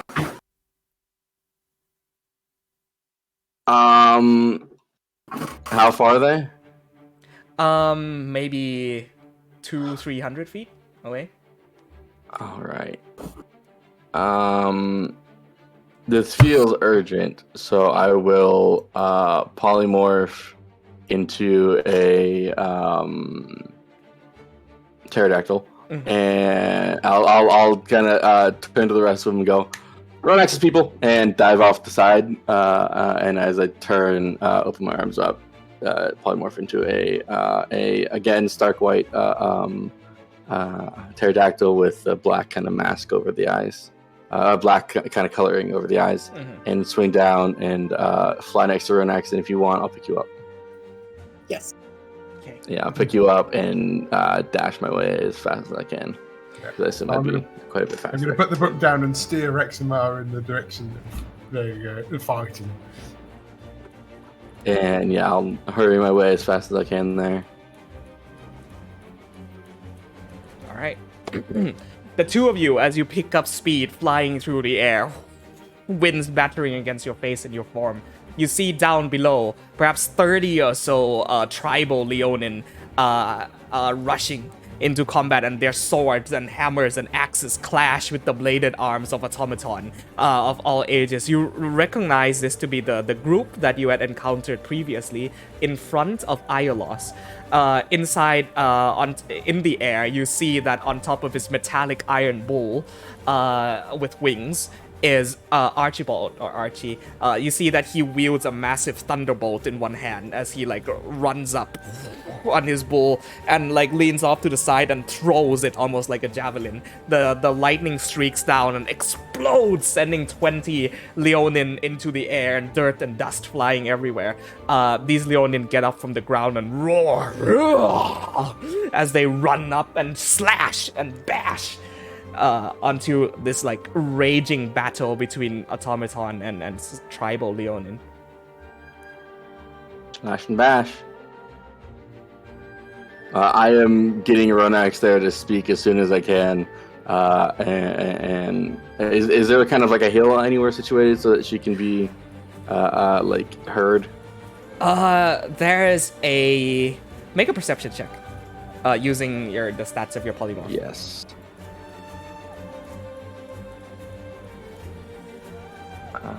I'm gonna just add a +2. I will look up the stats right now, but I don't know. 19, not 19 anyway, so. Can I assist? But 19. That's whatever. a 21 total. If you And you roll can one make your more, own just in if you case, want. just in Nice. case you get a natural 20. All right. The best location that I feel like she can have a place to speak. That is currently a small cliffside, almost like a rocky hill that is standing maybe 30 feet tall. All right, I will drop her off there, and then as I kind of take that, drop her off, dive straight down off the edge, and as I kind of slam into the ground and drop the polymorph and fall into a roll, I will hold my hand out and cast what is going to get some attention. A 4th level pulse wave, I guess, up into the air, not hitting anyone. Okay. But it essentially thrusts his hands up into the air, and it's like a kind of a vortex. By the way, you're muted, Aurora. It's like a, how do I put this? Sucking all the oxygen out of the air in front of him, creating like a vortex of energy as it's like a and sucks back into itself. Try to get their attention the best I can to stop the fighting. Yeah, okay. So as you run up, as you fly up, this like pulse wave of energy dissipates the clouds in the area, leaving this massive open hole in the sky. You see that everybody in the battlefield looks upwards, and with your carrying off of your 21 perception check, you hear speaking in a language that you do not recognize, 2 larger Leonin, one whose mane and fur is entirely white, and another one who's like who has this golden spark of a mane, look towards each other and say, "Kiltak Shehachivi Ulnaki Dur Enasi Ogorodas," and they begin to turn around and roar towards the rest of their pride, and wave their hands backwards to the rest of the Leonin, turn backwards and start retreating in a northwestern direction. Seeing as this is happening, Archie now flies down towards the cliff face where Rodax is standing, landing his metallic bull on top and getting off. He takes one knee and says, "So you're caught up."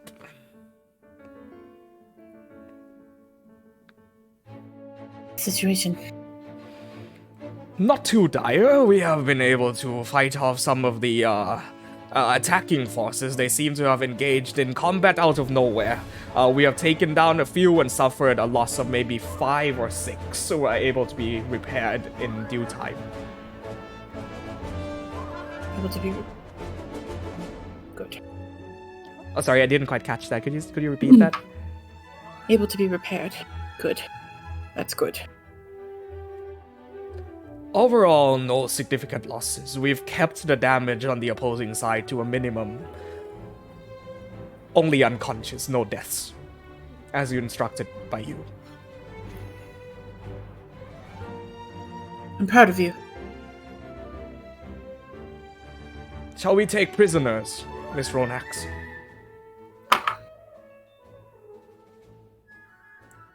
They've retreated for now. They come again. We need some information. We don't want to start a war with these people. Ronax, make a perception check for me. The rest of you now arrive at the scene. You see these 25, 26 Leonin disengaging in the direction, running off like a herd of animals. 13. Even with the 13, you recognize the loud and intense roar that comes from the opposing side of the battlefield as you see the white-maned Leonin immediately hops onto a very beefy warhorse and diverges off from the path of retreat, charging headfirst straight into enemy lines. As the what seems to be the leader, the golden maned lion, shouts back at him, "Atos! Urak! Sul! Vilastro!" And the warhorse gallops right into battle. He pulls out this massive greatsword and roars, beating down one automaton. I'm going to shoot at the horse's legs. Make an attack roll. Oh, that puts him out of commission. You gotta put a horse down after that. Yeah, wait, I can just tackle the guy. You're not in range. I can be in range. I teleport. All right. I mean, if Raxamar's showing up as this is happening. Yes. I'll I definitely wouldn't. Here's the thing, though, is that the two of you can't communicate from a distance. Yeah. So neither of you know what is going on. I will say. Yeah, so you're welcome to shoot him. I'm also gonna try to tackle Cool. him. Yeah. Awesome. Yeah. That works out. Yeah. Awesome. Yeah, So I- Amir, make an attack roll, and Nepenthe, make an athletics check for me. Okay.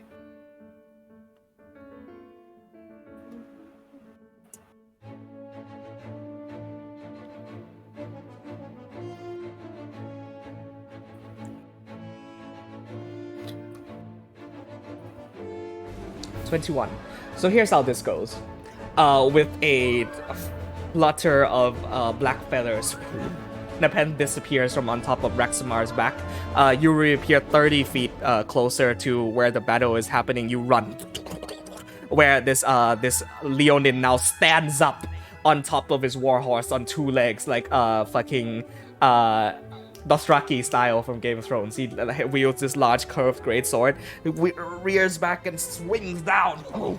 At this point, a bullet lands onto the side of one of the horse's legs, as the horse now falls over forwards. And this Leonin impacts the ground with a heavy thud. But even that impact does not seem to phase him, as he stabs the sword into the ground and immediately gets up and starts running at the same target.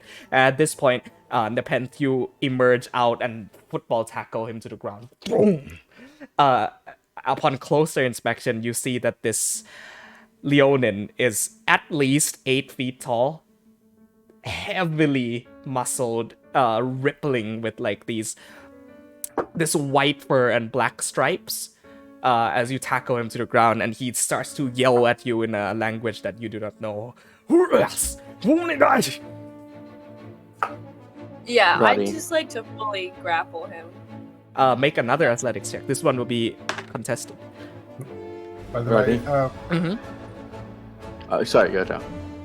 I was saying that I can see all this happening, right? Yes, you do. All of you do. Yeah, I'm also like sending Snowfeather down to help. Okay.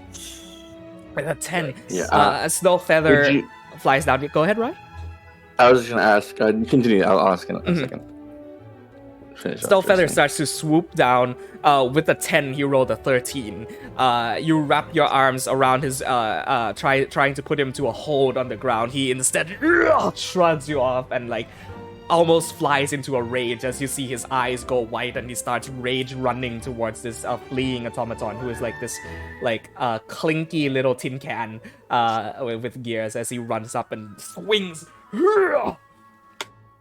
and misses as the automaton ducks down and makes this like worried whirring noise and starts running away. He now like stops where he is and turns back and does this massive frightening roar. Cool, I roar back at him and I cast Thaumaturgy to Okay. be louder. This will be for the first time an opposed intimidation check. For sure. Hell yeah. I don't Using know your if it's strength gonna work. modifier for the roll. Oh, interesting. I don't know exactly. Okay, so this will be. That's a 10. That's a 10, but he rolled a 3.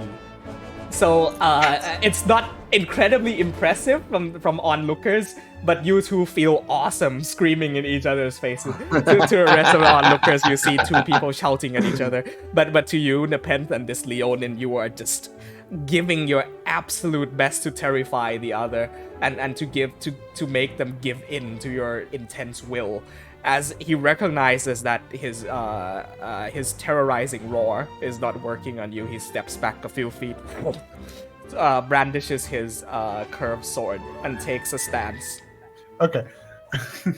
I'm running on the fact that we learned that these guys work on intimidation and strength. Mm-hmm. So the only way we're gonna get anywhere with these guys is if we beat them in battle. So that's what I'm doing.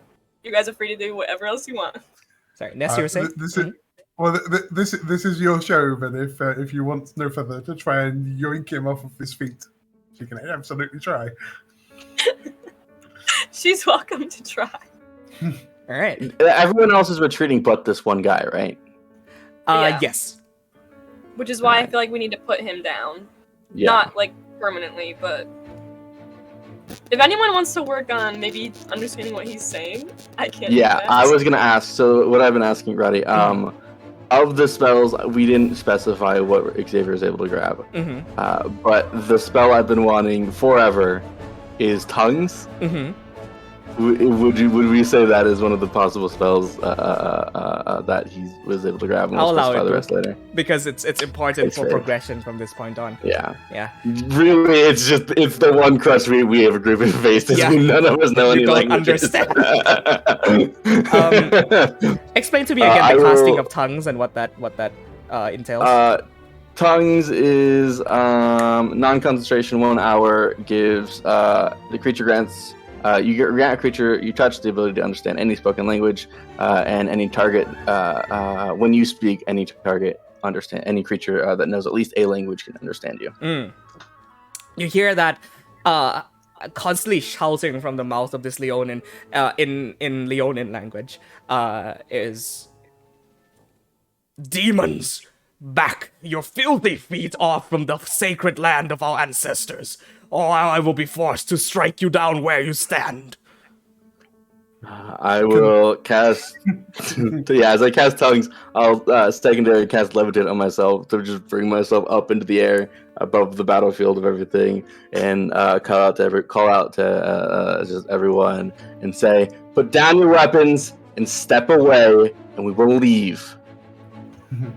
Any attempt to do anything otherwise will result in unfavorable actions. He does Can not this care. be the point that? He is can this going be to the point at rush which- forward. Go ahead, sorry. Can this be the point at which he gets a griffin in the back? Oh yes, absolutely. Yes. Here's what happens. This happens simultaneously. Nepenthe, I need you to make an athletics check and an opposed one as he runs up and he clashes his massive curved sword into Giant Slayer. 15. Exactly equal. So the two of you maintain footing as the blades dig into each other. As you see sparks fly as these two giants stand at the might of each other's blades. At this point, Snowfeather jumps up and grabs him by the back, pulling him downwards. He rolls. You want me to make something to check for that? Please, yes, make a strength check for Snowfeather. That's a 12. 12. Roll the 2. At this point, Snowfeather pins him down on his back. You hear a still shouting from the mouth of this Leonin. It says, "I will not disgrace my forefathers by fleeing. You all will fall by my blade. Mark my words. Demons." Nuvent, do you want to handle him? Does tongues mean that you can talk back to him? Yeah, everyone can Like, understand me. Leonin now? Yeah. I speak common, but everyone perceives it as their own language, essentially. Okay. Or actually, I'll say he speaks Elvish when he speaks with the tongues spell. Whatever understands it. So this like heavily muscular Leonin is speaking to your ears a very elegant, like soft, Elegant gentle Elvish, language. absolutely. Yeah. I love that. So I floating in the air. Translate, or does he understand me now? I can throw up spells tongues on you if you want. That's badass. I'll throw tongues up on you as well. It's not concentration, so to let you have a screaming match with this dude. Cool. I'll throw up tongues on you with like the runic enchantment before me as I throw that to you, and I'll just kind of still floating there, look to you and go, "You got that, right?"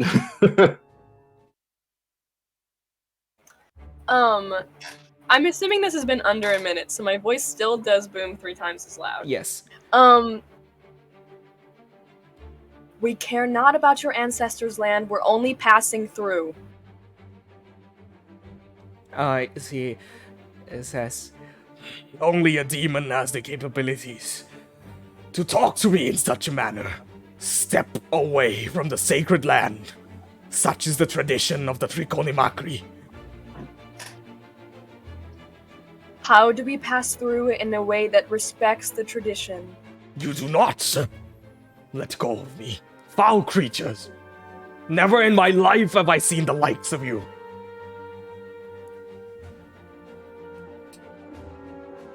That's because you only see me in death.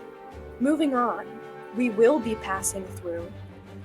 You will allow us to pass through.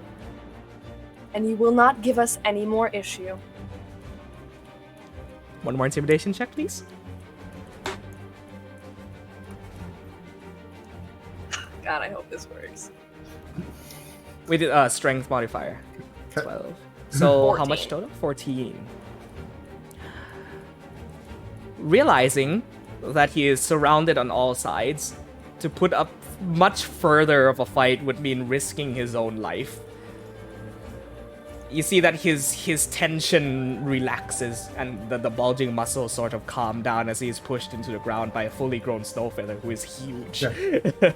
There's also a long dark shadow that is cast over him as a giant dinosaur. Like, goes.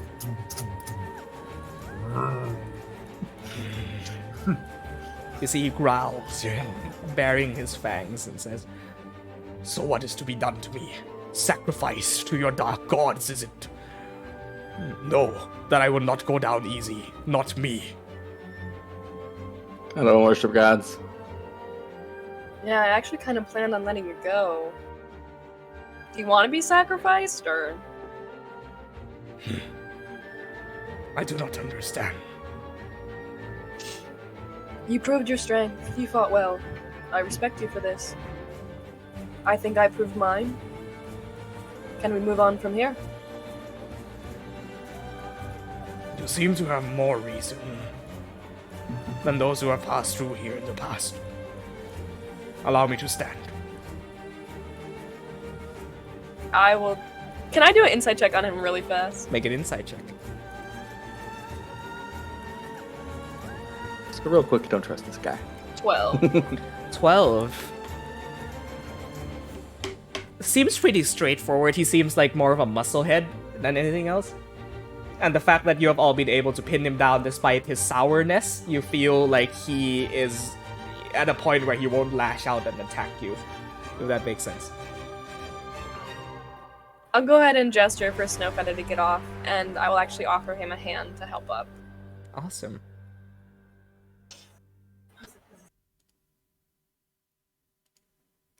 As Snowfeather slowly backs off, leaving his back, he slowly takes a knee as you reach your hand down. This massively Odin claw grabs it and pulls himself up.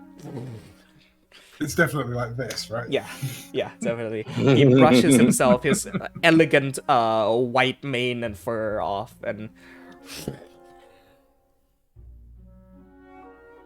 Thank you. It would appear you are no demon. No, I am not. Demons are not as strong as you. You're something else. Indeed. Pardon my abrupt attack on you. My name is Athos.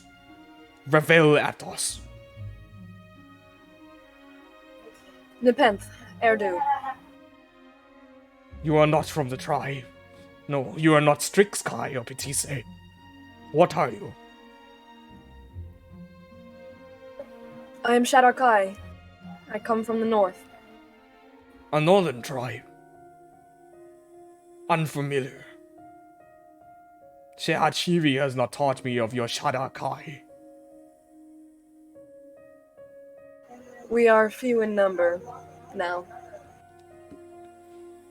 That is unfortunate. If not for this damned conflict, the tribes should be helping each other out, not killing one another. What draws you to violence? What started this? You are new in these lands. You stand in Trikominakri, the sacred land of the Platinum Star. The ground where our forefathers shed blood and sweat and tears to maintain and wrestle out of the grasp of the demons of Korthar. We are their descendants. Descendants of the stars, the northern lights, and the skies. We are the Savithrash Leonin. You come from noble line, then. No nobility, only strength.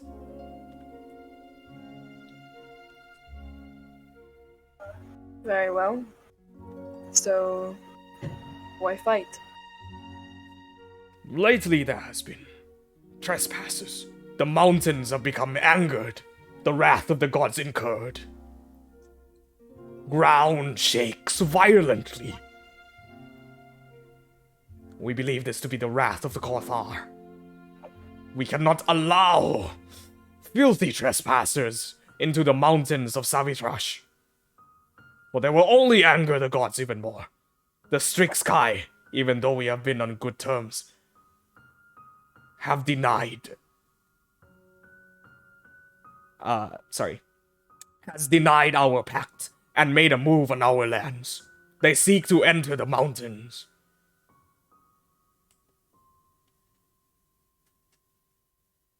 Would you show me the sacred mountains were I to give you a lay of the land? You wish to enter the mountain of our ancestors. I wish to respect the mountain of your ancestors. And give it its due space. You see, he turns backwards, the direction where all of his kin have fled, and says, only the Shehad Shivi is able to grant permission into the Savithrash peaks. It is no light journey. Only those who are in deliverance of the message of our ancestors, and those who carry the will of the stars, may enter the mountains. Which is why we keep trespassers at bay. Strict Sky, Petise, or robots. Sorry, he would not know the term robots. Take back, rewind. Or demons of steel. Yes, I admit they are unnerving.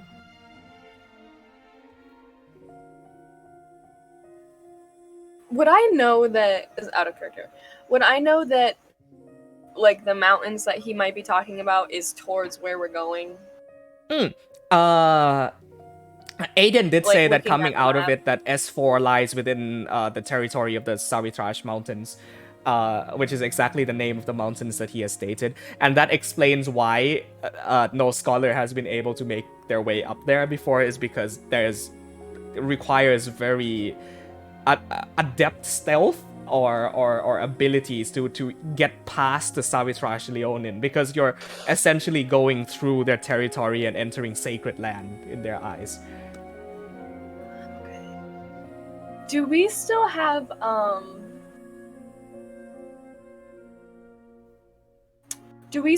like, a fair amount of food and stuff? I'm trying to think of our way in, essentially. To this point, he says, Nepenthordu of the Shadakai tribe, you have proven your strength. I am sure the Shehad Shivi will acknowledge. These are your kin. And he points towards the Raxamar and the people on top. Yes. Hello. You are of the same tribe. No. We are now. Yes. In that case, accompany me back to the village of Savithrash. I can sense that your deeds are noble. And your actions virtuous. And powerful. I would offer the healing abilities of my friends as well, for the soldiers that were injured. Also, Ronax the other Amir DM'd me that she had used what ability is it called? Flash of Genius. Flash of Genius. Upon landing the hit on the horse to heal it afterwards, as this like very muscular war horse comes trotting back towards Athos. He goes, oh, Ruvel, and takes it and his paws and pats it along the neck and says, Thank you for not hurting my fine beast of a companion. He has served me many years. He is too strong a beast to injure. I wouldn't dream of it. A fine specimen. Years of breathing to achieve such results. He does seem strong. In any case, if all of you wish to enter the sacred lands, the holy mountains, do please follow me. I shall bring you to the elders of the tribe, so that you may be judged. And with some luck, you will be able to enter the mountains. Thank you. Come. And he gets on top of the warhorse, looks back and says, the iron demons are not permitted entry. There is one we use as mount. You have tamed an iron demon to be your mount? Yes. Who is the warrior that acquired such a feat? Ronax? She raises a hand. And I think in this moment she would... I don't know if this is in character, but I don't care. It's my character. Hey, yeah, it is. She would open her mouth and, like, from the kind of cliffside, she would drag Flame along and then breathe it up into the air. You have a strict sky among you. But this one has skill. Unlike the other strict Indeed, sky. I have endeavored to find some of the strongest across the lands. It's at that point where the fence says that the levitate ends and Xavier just falls out of the sky. He goes, ah! Oh! Your friend has not been blessed with the wind gods this day. No, and usually he is not blessed any day. By the He way, rolls over onto his back. An unfortunate fate to not receive blessings from the gods. I myself have received several, which is why I'm big. I roll over onto my back and then just hold up a thumbs up and go, I'm good. You know, I'm blessed to have you guys as friends every day. Your friend is puny. We must have him blessed at the temple of the All-Father. ooh. The light of the Platinum Star will shine upon his form, and he may rid himself of the wary, dreaded husk that he calls his form, and become a new man. That will be something that we may consider. Thank you. Onwards we journey. It is a day's ride. Yes. Back to Savitash. We'll As follow this you dude then. goes back to his horse. I get up, stand next to Nepenthe, goes, that sounds like it went well. I just turn around, I grab the back of his shirt, and we start walking. You see, on top of the cliff, Archie gets back on top of his metallic bowl and says, "Oh, I presume we are not to be following along then."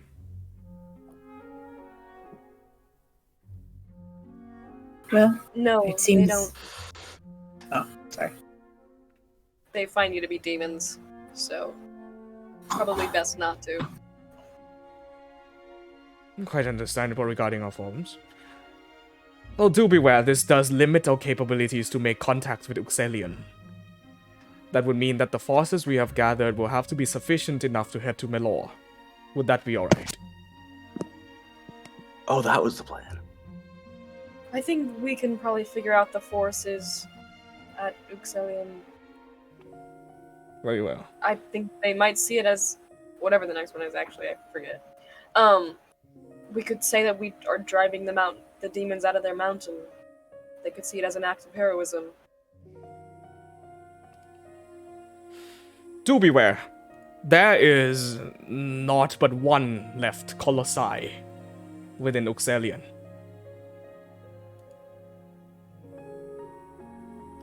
This one. Arturok. He is not so easily convinced.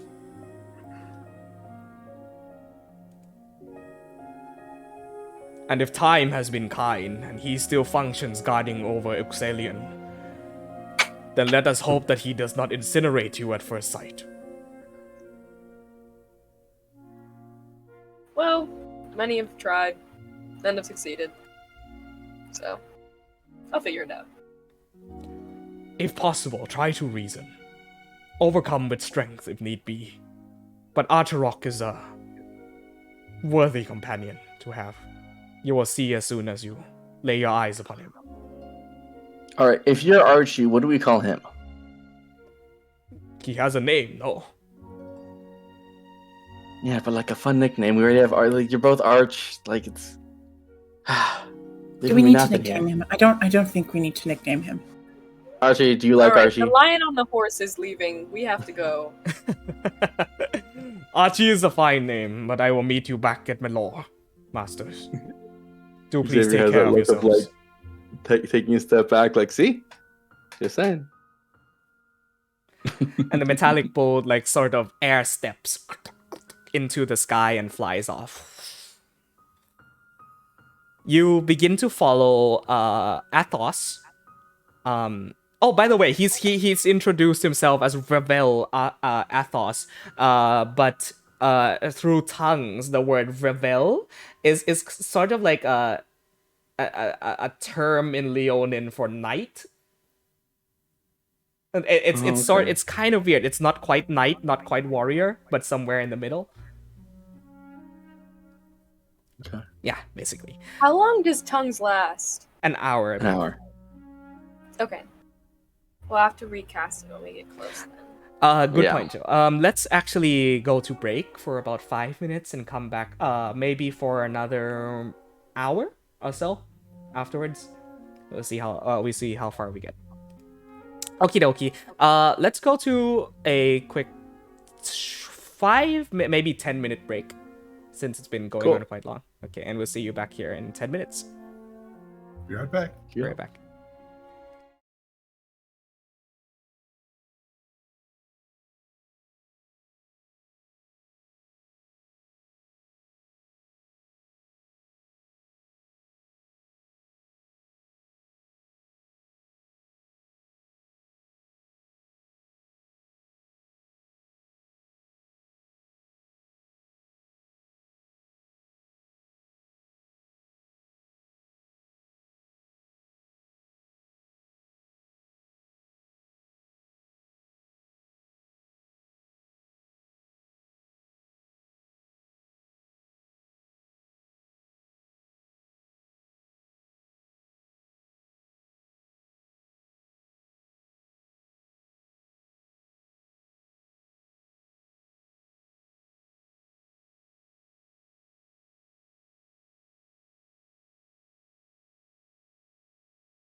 It's like that. Yay. Oh my god. I'm There we kidding. go. I'm kidding. Okay, we're I'm back. kidding. I'm kidding. I'm kidding. I'm sorry. I was just wondering because I kind of high key wanted to interact with the Leonin, but I didn't want to like. Oh yeah. No, do it. I Numbers don't don't like yeah, mean totally. shit. At Numbers don't mean shit, the dude. with the time remaining before I have to go to bed, we won't get to like another major beat anyway. So interact that as you wish, like no problem at all. Oh, okay. I was mean, just I saying think like, she means like in the when we have to kind of yeah. bigger Gotcha. moments. Yeah. Right. I was just taking the lead because I figured I was the best to overpower him strength-wise, but Yeah. anyone else is welcome to then speak to him.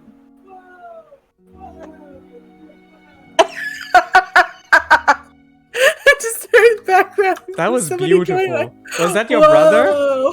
Whoa! That was not my brother. No, that was my roommate Peyton. Oh, okay. Was that your dad?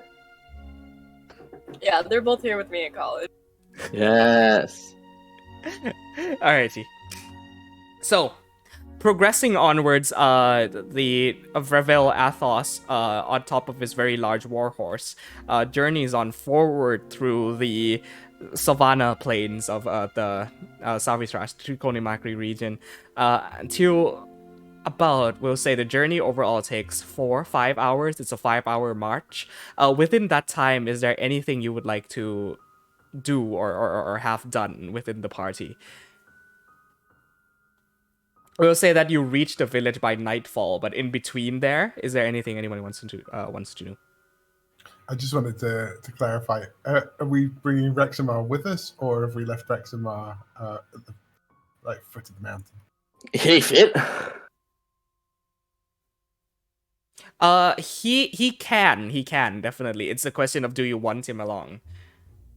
I figured If that we at were any bringing point, the him. reason that I have attached Aiden to Raxavar is that if at any point you become separated from your mount, you have an NPC available who will be able to take care of and bring it back to you if need be. I Yeah, we assume bring we're Rexamar bringing him with with us. Mm-hmm. Yeah, we bring him as far as we can because all of our stuff is on him. Okay. Cool. Alrighty. I guess I would just. This is just really quick. You said it's getting kind of cooler. It's not as hot. Definitely, especially in these open plains. Okay, then I'm gonna switch back into my old clothes because I feel like those are more strength-wise and intimidating, Sure thing. rather than the lighter stuff. Mm-hmm. I'm playing a part here. Yeah. You were in the Princess Jasmine stuff this entire time. Yeah. Yeah. Yeah, Oh, so really? imagine that sprinting across the plains and tackling an 8-foot lion, man. every rest, Ronax just has to be like, all right, mending up the tears and stuff in the dressing. Uh-huh. Yep. Yeah, Okey-dokey. fighting Vandria, Princess Jasmine. Love it. I mean, the blood moon and everything just bathed in demon blood. But yeah. So, the journey continues on to sunset. Eventually, all of you come to... Let me get the music changed up to be a little more exciting. And there we go, that works.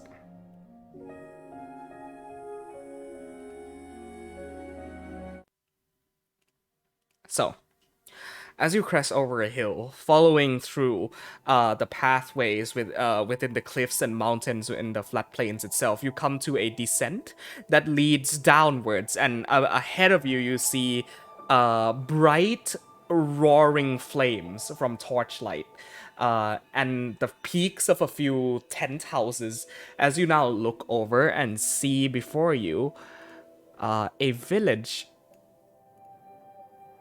completely encased in the mountains itself. These colorful tents perched up, houses made of sandstone, incredibly sturdy, and situated atop a tall hill in the middle of the village is this temple-like structure. You approach the gates that are like this archway of sand and stone. As Athos now leaps off of his warhorse and takes it by the lead, begins leading the party in through this archway, which Rexamar cannot fit through, unfortunately, so Rexamar and Aiden will have to stay behind in front of the village. The rest of you do follow through the archway. You come into contact with two guards, Leonin, smaller than Athos, but these like brownish furred Leonin with spears. They stand at guard, pointing their spears at you, and Athos whispers something to them in Leonin, and they lower their spears down and stands at each, incredibly refined for tribal folk, letting you in. As the sun sets and the stars starts to come out, you walk along a brightly lit street. Within the center of the village itself, you see Leonin children, women, men, adults, guards, blacksmiths, pottery craftsmen, all sorts of occupations in this very simple hunting-gathering tribe. All look upon you, approach the temple in the center of the hill. Their eyes upon you. You see this like Leonin cub, like 5-6 feet tall Leonin cub, immediately rush up to his mother's side and like point his finger at the strangers and whisper something to his mother in Leonin, in which she promptly replies, probably wanting to know what all of you are. They lead a very isolated and secluded lifestyle, this pride of lion, encased in a small village hidden inside the mountains. Did I mishear you, or did you say 5 to 6 feet tall cub? 5 to 6 feet tall cub, yes. How tall is the main guy? 8 feet tall? There's a cub. Are we talking like teenager instead? Possibly. For yeah. cub? Yeah. Because I'm like, if you're 7 years old and you're a cub that's 6 feet tall, what the fuck? You know how I am with feet measurements, right? Yes. But yeah. It's the cub in this sense is an adolescent Leonin. Okay. Yeah. I was thinking like a toddler that's 6 feet tall, and I was like, we're with the giants. But yes, Athos is pretty big, and you realize that the leader that he was with, this golden maned lion in the battlefield, was even bigger than he was. Walking through, you start to pick up scents of herbs, festivities, and liveliness within the town. A thriving small community, a pride of lions secluded away from the rest of the world. You ascend the stairs now slowly, eyes looking upon you at every step into the temple-like structure atop this tall hill. You see that the temple itself adorns a massive dome-like structure on top. This dome is perfectly positioned to the point where if you look upwards, it is directly below the North Star, the Platinum Star, the equivalent of the North Star within this world. So directly below the Platinum Star, the guiding light of the desert. Slowly, the large and heavy wooden doors, encased with iron, creaks open. And you stand before a carpet, a red carpet that leads your eyesight through the center of the room into a massive chair. This throne-like chair of sandstone, whereupon a 10 feet tall, massive golden Leonin sits. You see that he is surrounded on both sides by a female Leonin, at least 6 of them, surrounding on both sides of him. You see his vigilant, scarred face, as a huge gash across one eye, and these sharp, massive fangs bare as you enter the temple.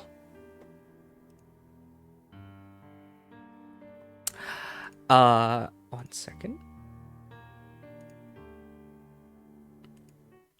Athos walks up slowly, his massive form guiding him onwards to the throne-like object structure, takes a knee down and speaks once more in Leonin.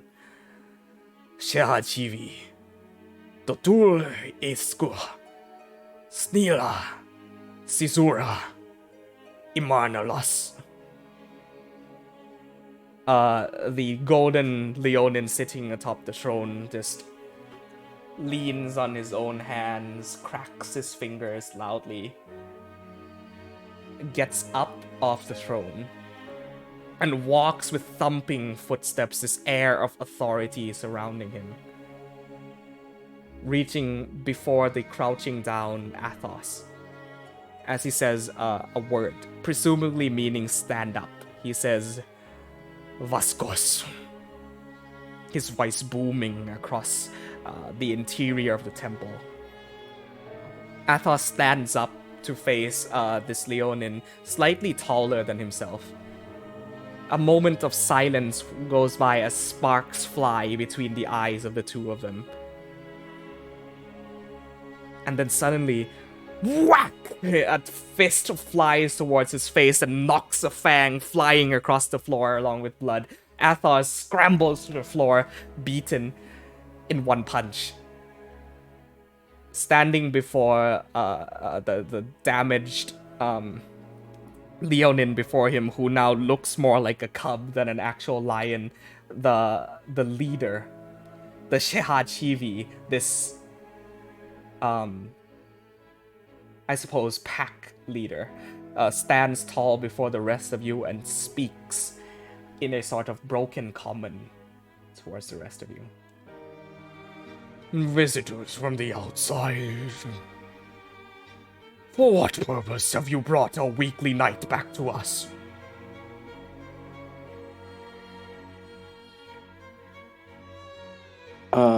I guess I will. Who do we want talking? Amir? Yeah, don't you have that diplomat thing? I do have a diplomat thing. I will cast tongues on Amir, so she's the only one who can really understand them and talk to them. I don't know if we should speak to them in Leonin right now. They don't We can speak understand in us broken either way. common. Plus, if you don't cast tongues, Athos won't be able to understand you. So I do, okay. as the situation is given to you, do recommend the casting of tongues in this scenario. Yeah. I'll throw that up on Runex. Can you say, repeat what he said? Yeah, he says, visitors from the outside, state your purpose. For what purpose do you bring our weekly night back to us?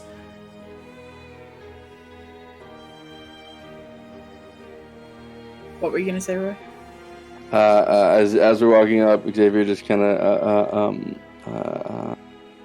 steps up next to you, Runex, puts his hand over your forearm, and one hand on your forearm, the other hand like cast kind of tracing enchantments through the air, and says, "They'll be able to understand you, no matter what language you speak. So I'd say speak with what you're most comfortable with, and they'll hear Leonin.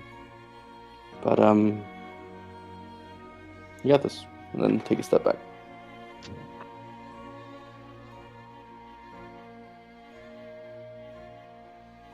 I'm gonna just murmur.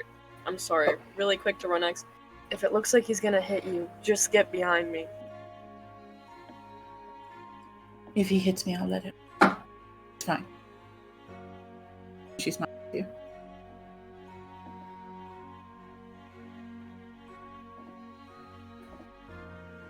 Ronax walks up and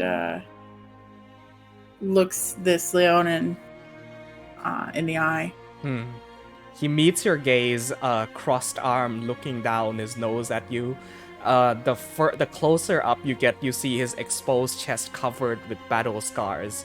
A fluttering, almost like Roman-like cape behind his back, and it's strange. The way that these tribes dress almost remind you of the hoplites in Thessalia, but more tribal, more primal.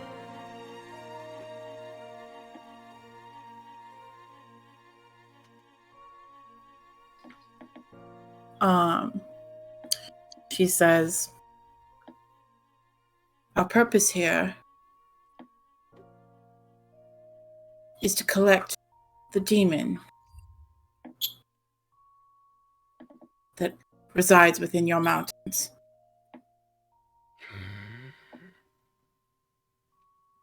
Make a deception check. Was I lying? Are you? We're here to collect the big robot. It's Well, yeah, it rides the line. I'll let depends on you the- choose. You yourself, Ronax herself believes as such. So I'll allow for a persuasion check if you wish. Yeah, I get okay. both. Okay, I I didn't. I like that did not come off across as like a lie to me at all. It's kind of This is feeding into the diplomatic misperception. language. Yes. Yeah, is the thing. Of But I course. totally get both. Yeah.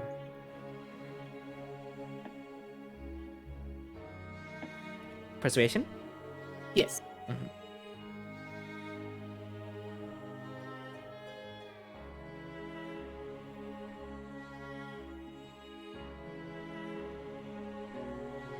19. You bring with you a strict sky, and you speak of removing demons from our holy lands. Yet you seem to not belong to the rest of the strict sky. What tribe are you? Athos perks up and says, "They are of the Shadakai." Never in my years have I heard such a name. You bring Athos back to us, one who has disgraced us in battle, refusing my commands of retreat, staying behind, the impotent fool. And this is why you will never be Shehachivi. Disobey me again, child, and have your title of rebel stripped from you and exiled into the mountains. The Athos just hangs his head low in almost like defeat, unable to speak back to the elder. He says, "So, who sent you? You are clearly not warriors, not deemed by any holy cause."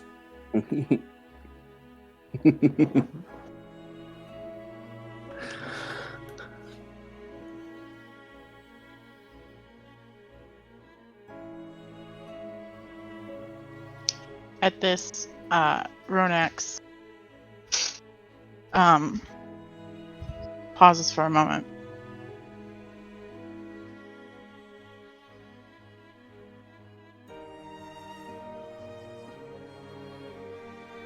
We were sent by a human tribe to collect knowledge of the demon and remove it. You know of the demons of Hothar.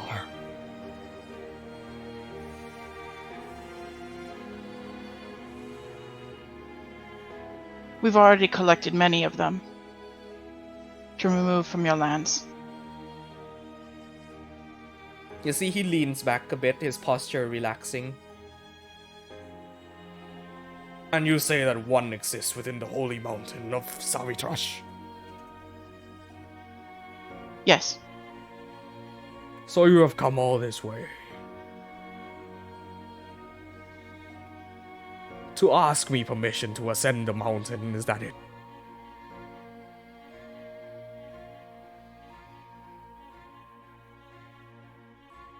If not myself.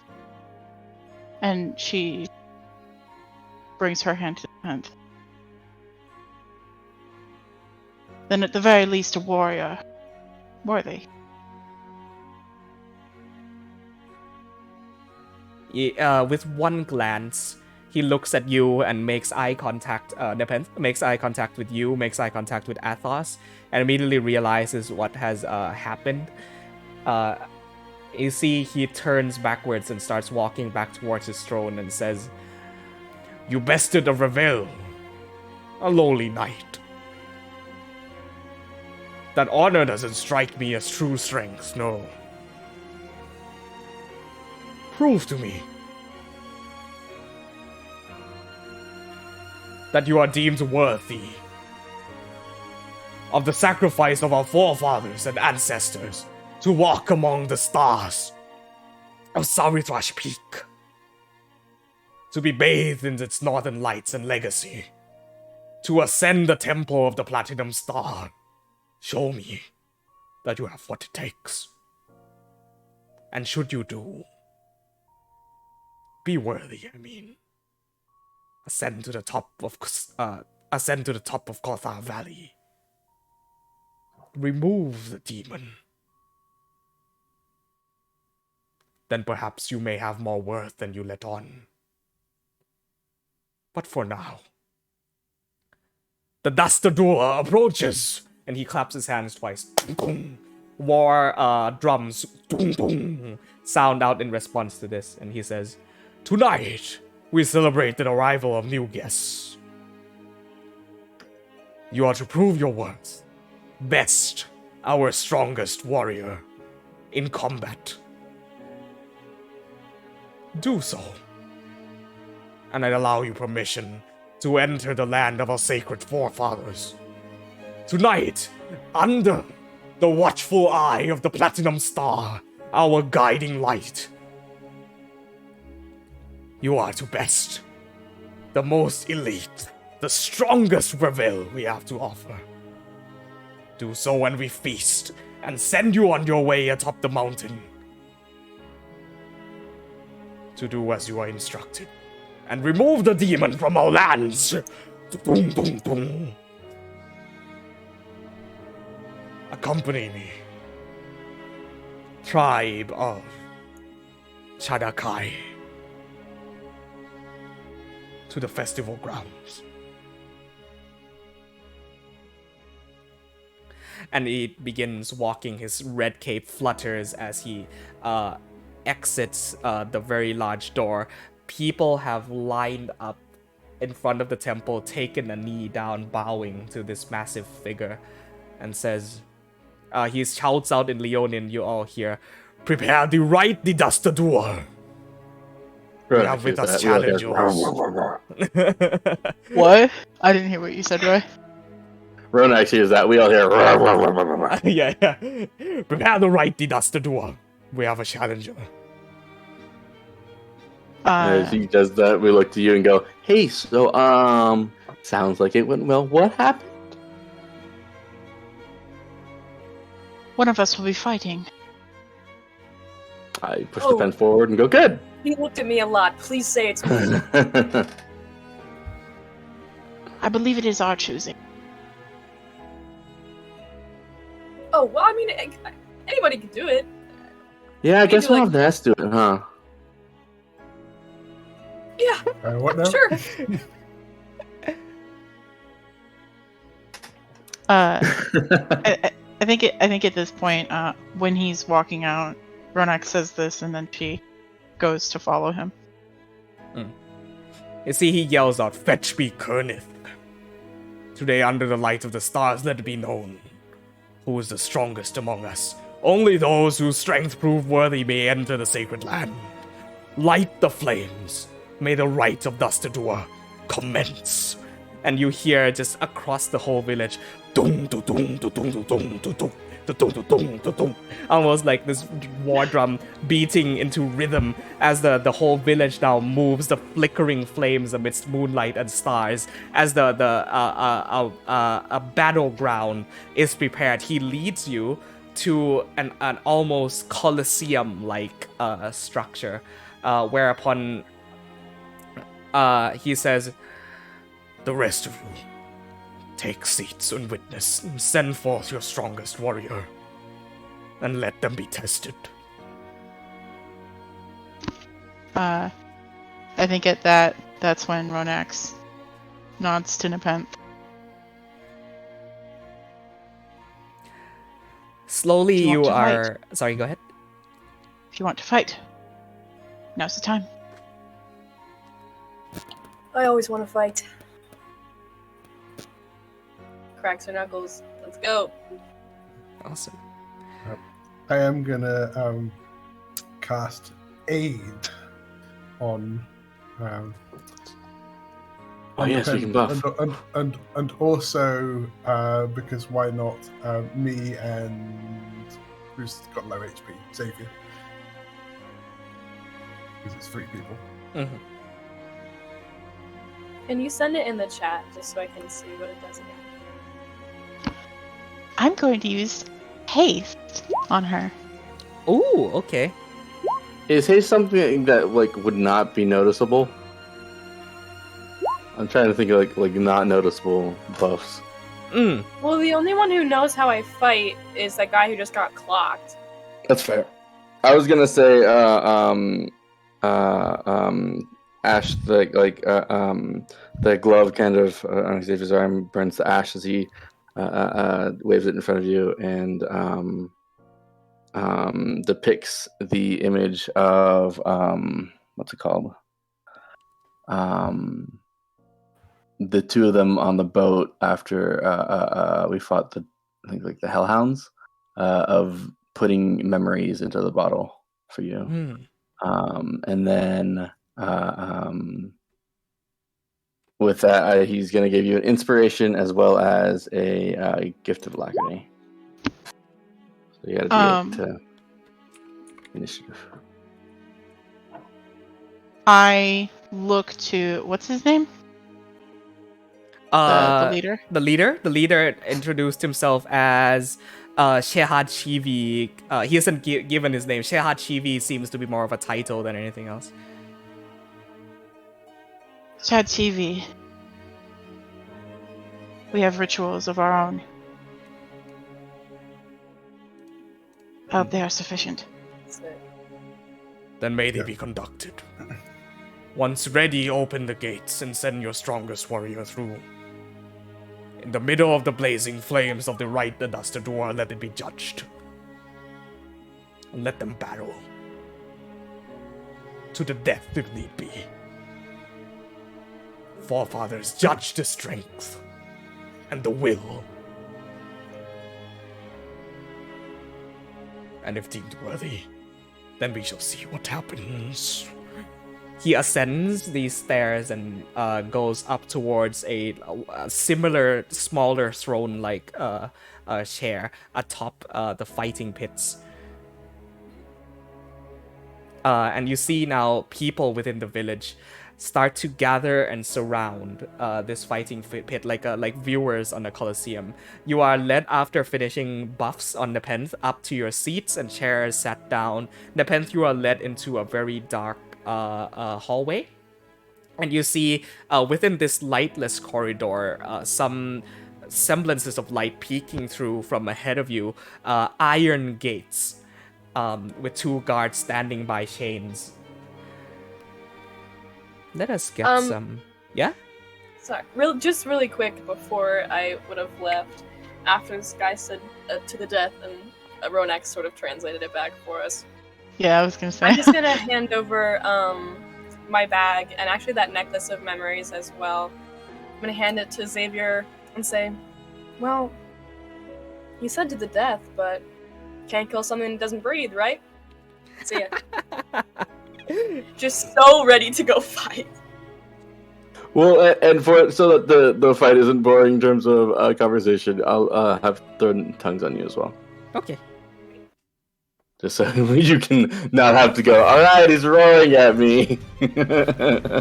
Yeah, it's just that he roars at you. I roar back. I don't know. I have one more thing, but I'm waiting for when the battle starts. Okay. Hell yeah. I had a question. Mm-hmm. Would I be able to go up and stand next to him? You are stopped at the base of the stairs. I have questions for your king. It is growl at you, telling you to back off. We probably have to win first. You hear now rhythmic war drums.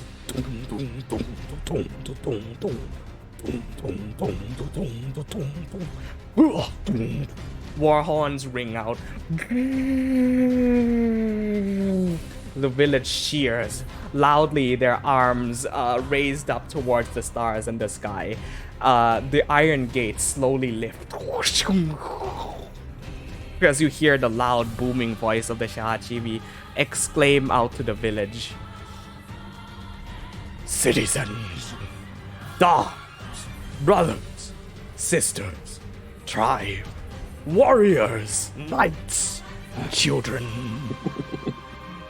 You stand before you the rightly dusted door, outsiders, who aim to enter the forbidden entry of the mountains of a holy land. Let it be witnessed under the stars tonight. The gorgeous battle beneath the flames, the rightly dusted door. Commence. Begin. Kernith, approach. This massive, almost the same size of the Shahachibi, approaches out of the iron gates, wielding this massive rusty greatsword. He swings down. Dirt picks up as the greatsword slams down on the floor next to him. Walks up, fist raised up high. The crowd cheers and says, "Colonels, judge the outsiders. Make their worth known. You are our proudest, strongest of the pride." And you see this solemn large man just nods towards the direction of the Shahachibi, takes a stance with his great sword in the middle of the battlefield. Nepenthe, you now walk out of the gates, seeing this like bright firelight, cheering crowds of people as you approach. Let me show you the map.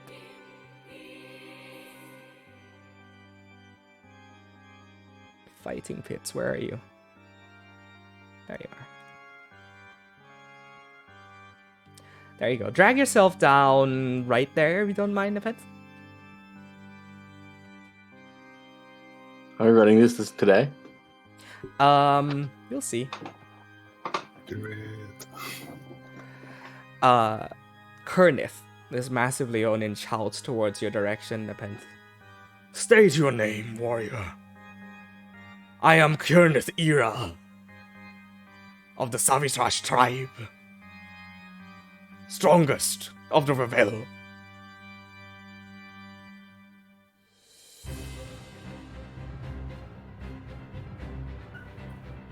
I am Nepenthe Erdu, captain of the Ventus Ferrum and strongest of Nose Ambar. You see this like large toothy grin bear up his mouth. It says, "Let us engage in combat, Nepenthe Erdu of Nose Ambar. Prepare yourself, for none have survived the might of my blade." And he lets out this massive, soul-shrieking roar. And rushes forward, his sword swinging like a child's toy, this large hunk of steel rushing forward, slams. Make an athletics check for me. Opposed. 14. 14. The two of you, if you don't mind me controlling your token, converge That's fine. in the middle of this battlefield.